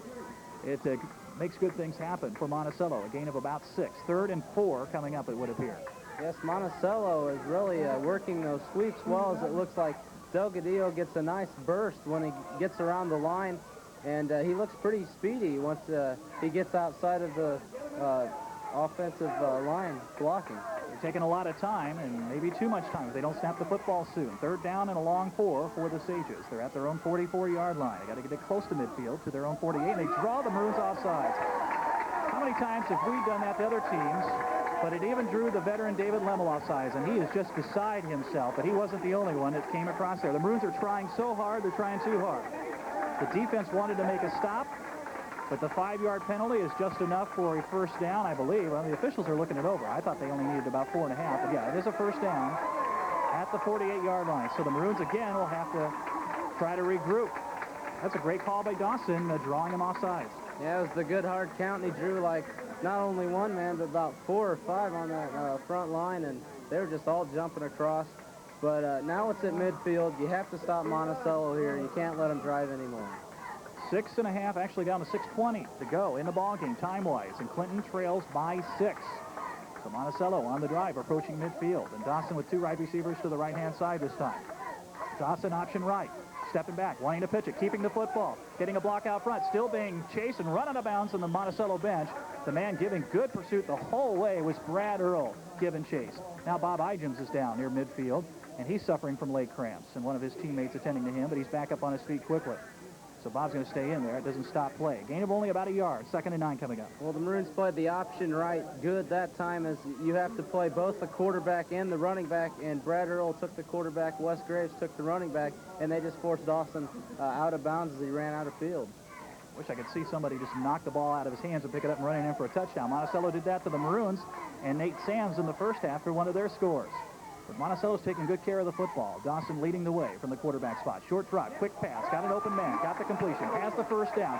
Still spinning and running and finally going down is Travis Butler, but not till he gets to the 36-yard line. That's been open almost all night. That little quick pass out there in the flat. The wide receiver lines up, and the Maroons defense staying pretty loose out there, giving him plenty of room to just take the pass and then run it upfield. Boy, it'd be nice to jump up there and intercept one of those and be off to the races. Yeah, but they really didn't have that much of a chance there. The Maroons were giving him a cushion, and it was just like a quick 2 or 3 yard pass off the line, and with that big of a cushion, he just ran for the first down. 36-yard line of Clinton, 1st and 10 for Monticello. This does not look like a team that lost their first 2 ball games and won last week against Argenta 18-0. They'll run it, and there he goes again, inside the 30, 25-yard line. Another first down, it would appear, for Monticello inside the 25 for Delgadillo. He has just been awesome in this ball game running that football. He is so quick and so elusive, and he has the first down to about the 23-yard line, 1st and 10 for Monticello. Once again, he gets around that left side, and he just kind of speeds up and beats everybody, blows by everybody, and gets pretty good yardage around that toward the sideline position. Monticello trying to put some little extra on this one, give them a bit of a cushion. They lead by 6 right now. I almost said nails in the coffin, but it's too early for that for the cardiac kids of Clinton. But with 5 minutes to go in the ball game, they could really help themselves with another touchdown here at the 23-yard line, 1st and 10. Dawson trips. His knee was down, and he'll be down on the play. He slipped, and his knee went down, and then some of the fans hollering in front of us because Clinton players fell on top of him, but the officials didn't blow the whistle right away. They waited till after he had pitched the ball to the tailback before they blew the whistle and blew the play dead. It'll be a loss of a couple yards on the play, and 2nd and 12 coming up. Once again, it was just a bad snap there. Dawson had to take a knee to gather the ball in, and once you take a knee, it's automatically down. He kind of turned and went down on the knee as he wanted to try to make the pitch. He went ahead and made the pitch, but in high school ball, as soon as that knee touches the ground, you're down, regardless if somebody's touching you or not. Coming down to 4.5 minutes to go in the ball game. Monticello with the lead and the football on a 2nd and 12. And Dawson will hand off to the second man. Cuts it inside again. Boy, the Maroons just not hanging on the initial tackles. And Delgadillo gets about 5 more. He's down to about the 22-yard line. And it might have been about a 4-yard pickup. It's 3rd down and 9 for the Sages. And they let that clock run down to 4:15 to play in the ball game. Yeah, as you pointed out, Delgadillo is doing a nice job of breaking the initial tackles as the line just isn't containing him, and the linebackers in the secondary have to make all the tackles. Just haven't seen him take a real good stick from somebody. He always is able to kind of swing those hips inside and elude those tackles, those initial hits, and he gets extra yardage by doing that. Now on 3rd down and about 9 to go for a first down near the 22 or 21-yard line. Dawson back to pass, throwing it out here in the right flat. Off the hands of his intended receiver out of the backfield, Nathaniel Allball, incomplete. 4th down coming up. Now, will they? No. They're way too far out for a field goal attempt here, right? They got a good kicker, so we'll just wait and see what they want to do. Will they go for it? 21-yard line, I think, is the line of scrimmage. Closer to the 22. And a 4th and 9 3:44 to play. Here comes the play in from the sideline from Blaine Fothery. They're going to go for it. Yeah, they tried to hit Shelmadine on a straight-out pattern toward the sideline, and the quarterback led him a little bit too much, and the play went for an incomplete pass. And man-for-man coverage, but our man was trailing a little bit on it, so it could have gone for some yardage if it had connected. This Monticello offense has been impressive tonight against the Maroons defense. They have put 41 points on the board. Clinton has scored 35. Up and down the field we have gone. On the 4th down play, they'll try to run again. Delgadillo trying to, he breaks another tackle, stays on his feet. He may go all the way for the score. He is in, and that may do it. That was just running by Delgadillo again. Amazing run of 21 yards for the touchdown. The Maroons diving at him, trying to trip him, knock him down, and he stays on his feet and runs it in for 21 yards out. And Monticello leads by 12 points now with 3:36 to go in the ball game. They have put 47 points on the board against the Clinton Maroons. Once again, the initial tackles broke down, and once he got outside, he just used his speed to get around the secondary. And the secondary men really didn't have a chance after he got past the line of scrimmage. He was too fast for him. Well, that makes it a 12-point lead, as we said, 47-35, and they'll go for the 2-point conversion. 3:36 to play in the 4th period. They want to go up by at least 14. Give the Maroons a big thing to overcome here. Dawson on the option, keeps it, gets shut back, still on his feet, and now he's going to run in. The Maroons just gave up on it. They thought they had him stopped.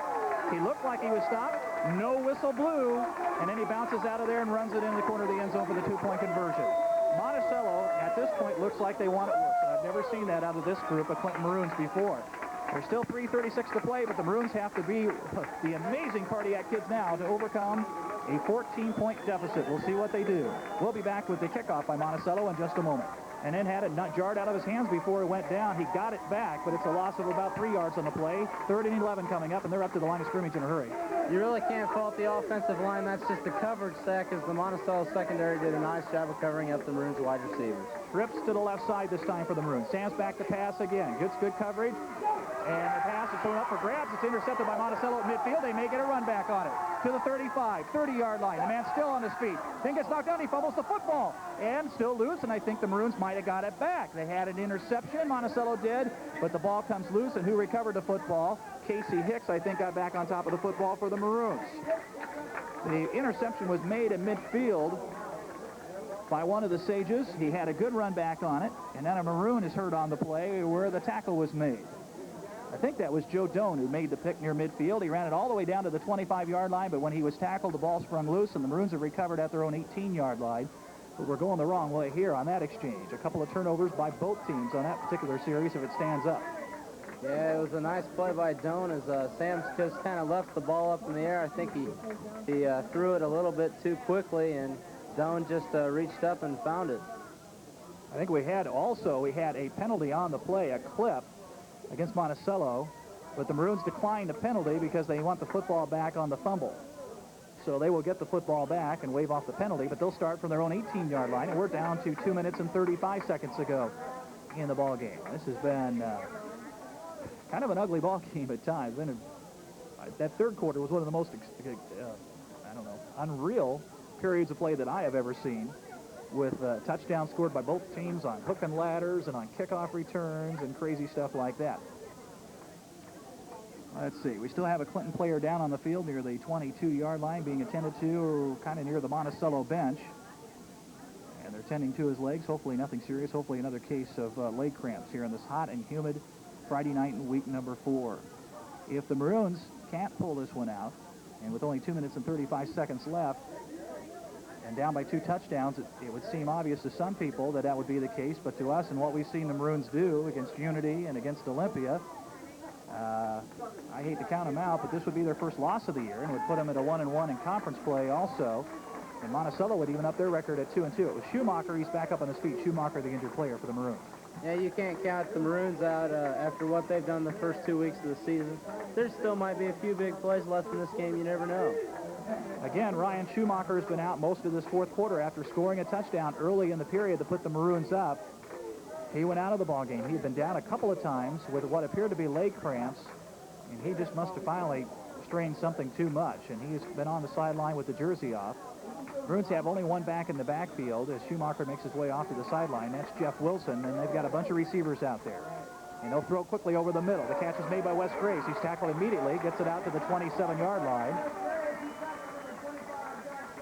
And the ball came loose, but after the tackle was made and he was down, Monticello thought they had the ball. It's to the 26-yard line, a pickup of about 8. 2nd and 2, Maroons up in a hurry-up offense now. 2:12, clock running to go in the ball game. Maroons trail by 2 touchdowns. Sands rolling out right. Now steps up, throws downfield, off the hands of Igems, incomplete. He would have had first down yardage, but couldn't hang on to that pass. That was up a little high. 3rd down and 2 coming up for Clinton here at the 26-yard line of Clinton. And that stops the clock with the incomplete pass at 2:05 to go. Yeah, they traded an out pattern to the right sideline to Bobby Igems. The play just wasn't there. As, I think he was maybe too far out of bounds before the pass even got there. Maroons are home next week to Decatur St. Teresa. That's the next ball game coming up Friday night at 7 o'clock. Back to pass Sands, unloading, throwing deep downfield. Got a man flying down there, makes the catch, falling backwards, and it's a first down for the Maroons at the 35-yard line. I can't even tell exactly who it was for sure. I want to wait till he gets back up, but I think it's Bob Igems, and he is slow getting up down there at the 35-yard line. He had a man step for step with him, and he watched that one all the way in and made a great catch, but he's very slow getting up. That looks a lot like the play he had against Tolono, where he burned him for big yardage in the waning seconds of the game. And it might just key another big drive for the Maroons here. Very slow getting up down there. I think he really did hit that ground hard and get the wind knocked out on this time. And he's been battling leg cramps all night tonight, too. He's off to the sideline. The Maroons are down at the 36-yard line of Monticello, maybe the 37, let's say, 37 of Monticello, with a 1st and 10 and just under 2 minutes to go in the game.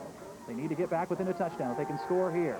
Sam's unloading again for the corner of the end zone for Schumacher, and they collide, and it goes incomplete. A flag is thrown. Now, which way will this go? The two players collide as they go for the football, and I think it's going to go against Monticello. Travis Butler is shaking his head. He can't believe he's going to be called for that. He looked like he was going for the football. Of course, Schumacher, who was kind of actually trailing on the play, ran into him, and the Monticello fans don't like the call. It is a pass interference penalty against Monticello. And the Monticello crowd showing their opinions here, but I think it's a good call. As obviously, Schumacher was hit before the ball got there, and he was kind of bumped out of the way, I think. Both players were going for the ball. Probably should have been a no call. Should have been just an incomplete pass. But the Maroons get the call, and they'll get the first down 15-yard penalty to the 22-yard line. And, the natives are restless here at Monticello. Clinton still trailing by 2 touchdowns with 1:48 to go. Can they pull out another miracle? They got to get a score first, though. Sam's rolling out left again with pressure in his face. Throws. Schumacher has the catch. Gets away from a man after it was almost stuck in his hand. Slips and goes down. He's down at the 17-yard line. Great effort by Schumacher, but not a lot of yardage. He made the catch, and we got about 4 or 5 yards on the play, and the clock is still running with about a minute and a half to go in the ball game. Maroons are up to the line of scrimmage in a hurry. Down to minute 27, a minute 26 to go in the ball game. 3 receivers to the right-hand side for the Maroons. Sams has the football, rolling out right, gets good protection, runs away for some pressure. Now he's going to run with the football, trying to get out of bounds inside the 10, and does so at about the 8-yard line. Stops the clock with 1:14 to go in the ball game. It'll be 1st and goal for Clinton at about the 8-yard line. We've got a 49-35 ball game, folks. Monticello with the lead, and Clinton still not giving up.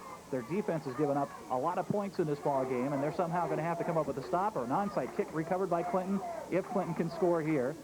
And they're already up to the line of scrimmage. And sorry, Joe, you'll just have to sit there and keep stats for a while because we're keeping the game going here. Trips to the left-hand side for Clinton. 3 wide receivers. Sam's under pressure this time. Pops it over the middle. Diving catch attempt, but unable to come up with a football over the middle. Looked like Wes Graves. Sam's threw it a little short, and it would have been well short of the goal line anyway, around the 5-yard line. So 2nd and goal coming up with 1:10 to go. Yeah, but Nate was just trying to get rid of it as there was a man in his face, and when you're throwing off your heels, it's going to be short.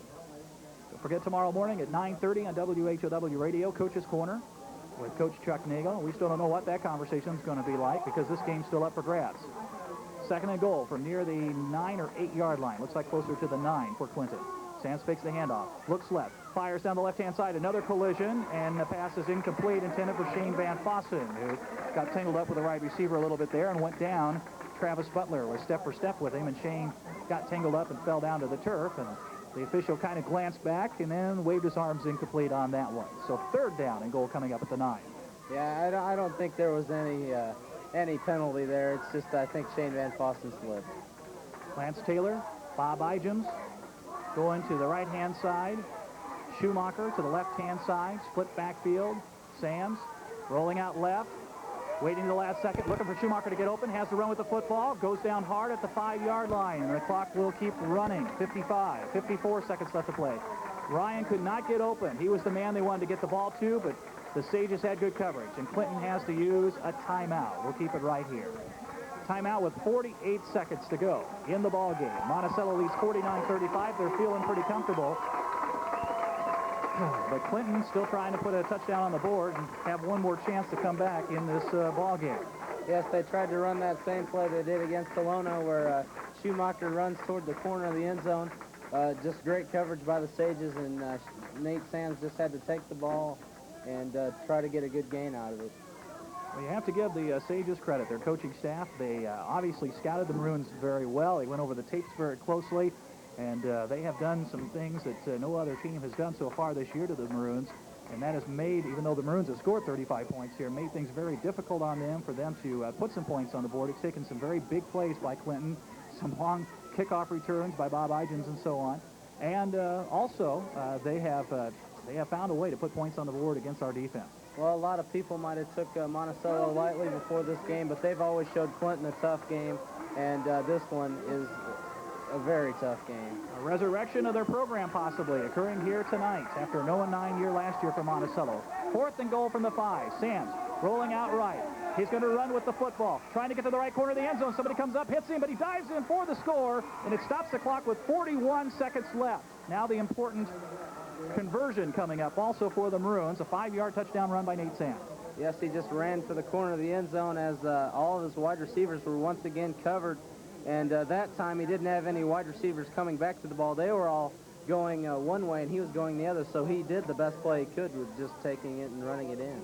Trying to take their defenders away from Sams, probably, to give him a chance to punch it in there on the run. It took him 7 seconds to cross the goal line. And now the Maroons appear to be lining up for the 2-point conversion. They've got Randy Rich and Wilson in the backfield. Fake the handoff to Wilson. Rolling out right, pump faking, throwing back into the front part of the end zone, and it's incomplete. I don't know if the catch was made or not. I don't believe so.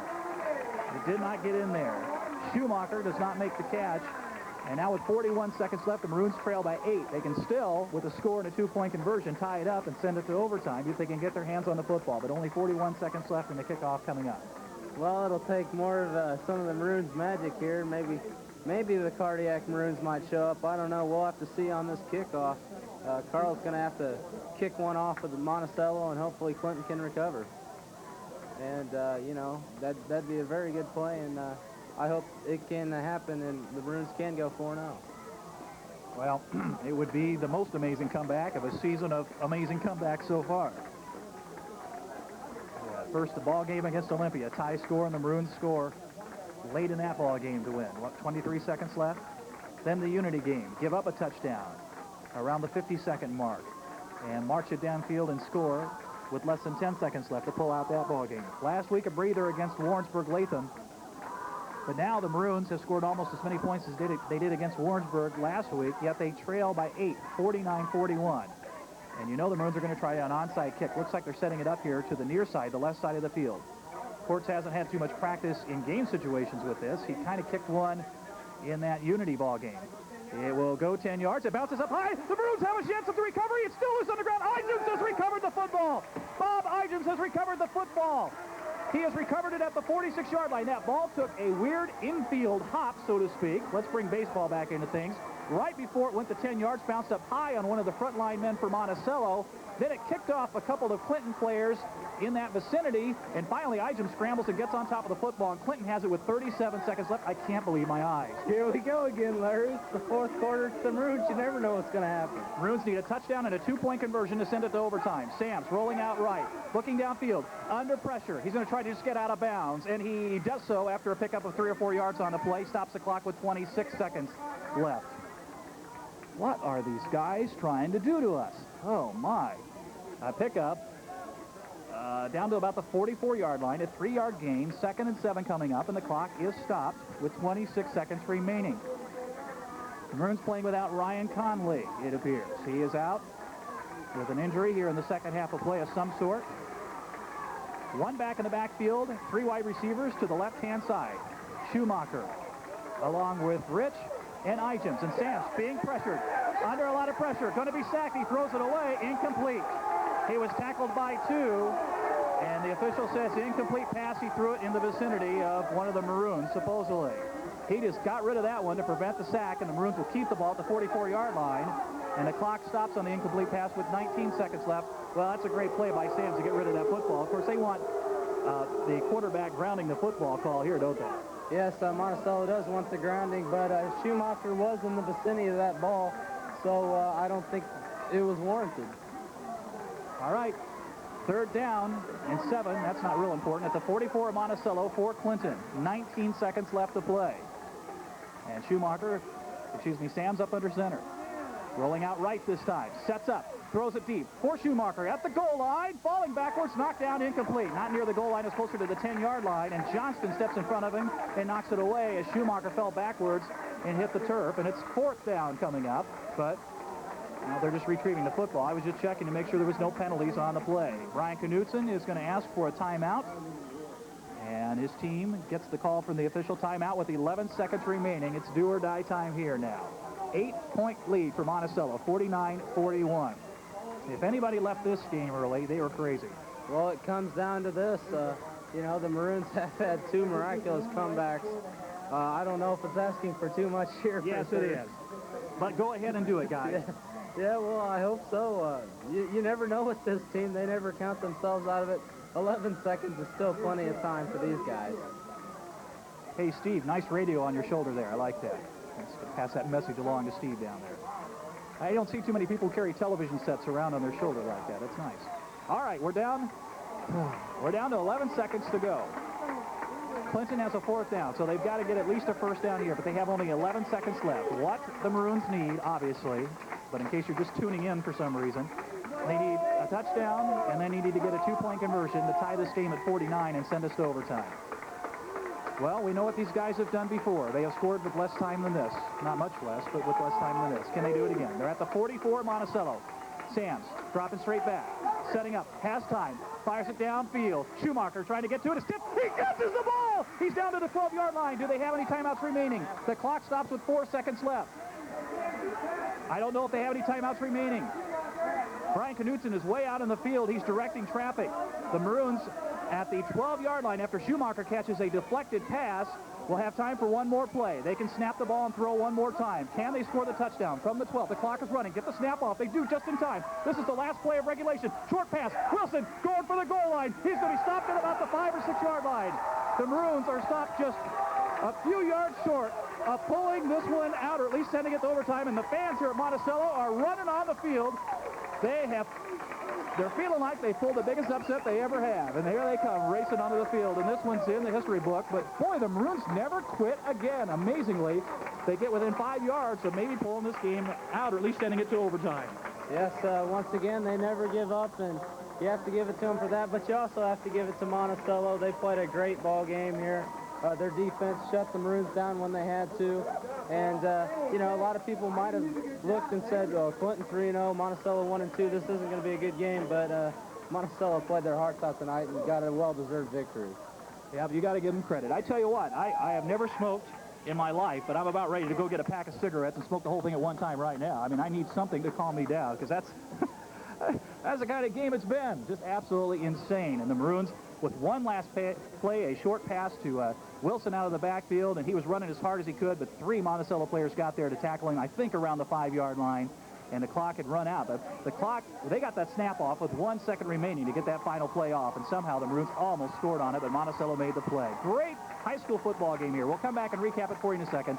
The final score, Monticello 49, Clinton 41. Well. Don't forget to join us for Coach's Corner tomorrow morning at 9:30 on WHOW AM and FM radio. We'll talk with Chuck Nagel about this ball game. Obviously, it won't be quite as much fun this week as it has been the previous 3 weeks, or as it was many times last year, but it's still going to be a heck of a ball game to talk about tomorrow morning with the coach. And I'm sure he's going to find some silver linings out of this ball game and prepare them for a big game next week against Decatur St. Teresa. The Maroons play Decatur St. Teresa at home. Come on out and support the Maroons. They'll play St. Teresa at 7 o'clock next Friday night. And what will be a very big game regardless of how this one came out. Monticello hangs on and wins it 49-41, 90 points. scored in this ball game. We had a 21-14 ball game at halftime, and all heck broke loose in the second half. And real quick, I'll try to do this fast, and I don't know if I can even read my writing, but Monticello scored early in the third quarter play, a 48-yard hook and ladder play. Attaway ran it in for the touchdown. They missed the extra point. We thought that might be a factor. But with all the points scored, how can that be a factor? The Maroons came right back. A 93-yard kickoff return by Bob Igems. They got the extra point. 27-21, Monticello a 6-point lead. Then the Maroons took the lead. 3:07 to go in the third quarter of play. I thought we were back on the winning track. 5-yard pass, Sams to Schumacher, kick good. Maroons led 28-27. But guess what happened? 12 seconds later, 2:55 to go in the third period of play. Attaway broke a 93-yard kickoff return, his second of the ball game, right? Is that right? Yeah, he had a 90-yarder in the first quarter of play. The kick good after that. And Monticello, they tried for 2 and they did not get it. Monticello led by 5, 33-28. But the Maroons scored 50 seconds later themselves. They ran a hook and ladder, 73 yards. Conley ran it the rest of the way. And with 2:05 to go in the third quarter play, Clinton led by 2, 35-33. But Monticello would take control after that. 2 minutes into the fourth quarter of play, Dawson, a 1-yard quarterback keeper. They got the 2-point conversion, a pass to Fothery, 41-35 in favor of Monticello. Then they appeared to cap it off with 3:36 to go in the ball game. A 21-yard run by Delgadillo.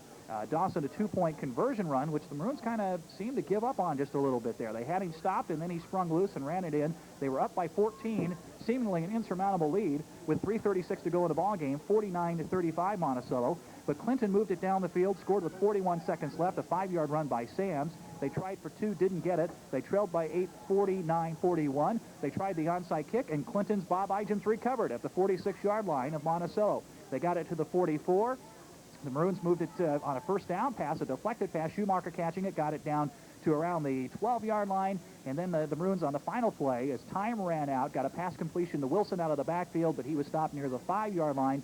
Time ran out. The Maroons didn't get the touchdown, nor had the chance for the 2-point conversion that would have sent us to overtime, but they came pretty darn close. And, Joe, we've topped it somehow. They didn't come out on top this time, but somehow they just came up with yet a more fantastic ball game here tonight, and Monticello gets the credit. They come up with the victory. Yes, Monticello's defense played well all night, and they really got fired up, and really neither team defensively stopped the offense on either side until like the final quarter. Monticello had a big stand, and you know, the Maroons lost this game, but there's still plenty of positives. I mean, they didn't give up. They were down 14 points with about 2 minutes left down at their own 18, and they came within 5 yards of winning the game. Now that tells you something. Long meeting out the center of the field. The coaching staff, Chuck Nagel, talking to his football team, and they'll try to take some positives now home and regroup for St. Teresa next week. Just a real quick look at the stats, if you could, Joe, and we got to wrap it up and head on out of here. Well, since the Maroons got down so quickly, they had to go out of their element a little bit and pass a lot more. Nate was 14 of 32, which doesn't sound very impressive, but he finished with 222 yards, 2 touchdowns, and an interception. Rushing-wise, they've really held down our rushing game compared to what we've done in previous ball games this year. Yeah, total 161 yards on 35 carries. The big man, Ryan Connolly, although he didn't even play a quarter, had 77 yards. 69, though, was on that one hook and ladder play. So really, they really shut down the running game. Well, they're turning out the lights, as you can probably see on the TV replay. They're dimming the lights, and we're going to have to head on out of here and head back to Clinton. We'll try to regroup along with the football team next Friday night. The Maroons play host to Decatur St. Teresa, and we'll have it for you on WHOW Radio and also on Clinton Cable TV next week for you. So, for Joe Spencer, Mike Craig, who helped us out tonight, although he wasn't on the air, he was helping us out behind the scenes. Hope you enjoyed the broadcast.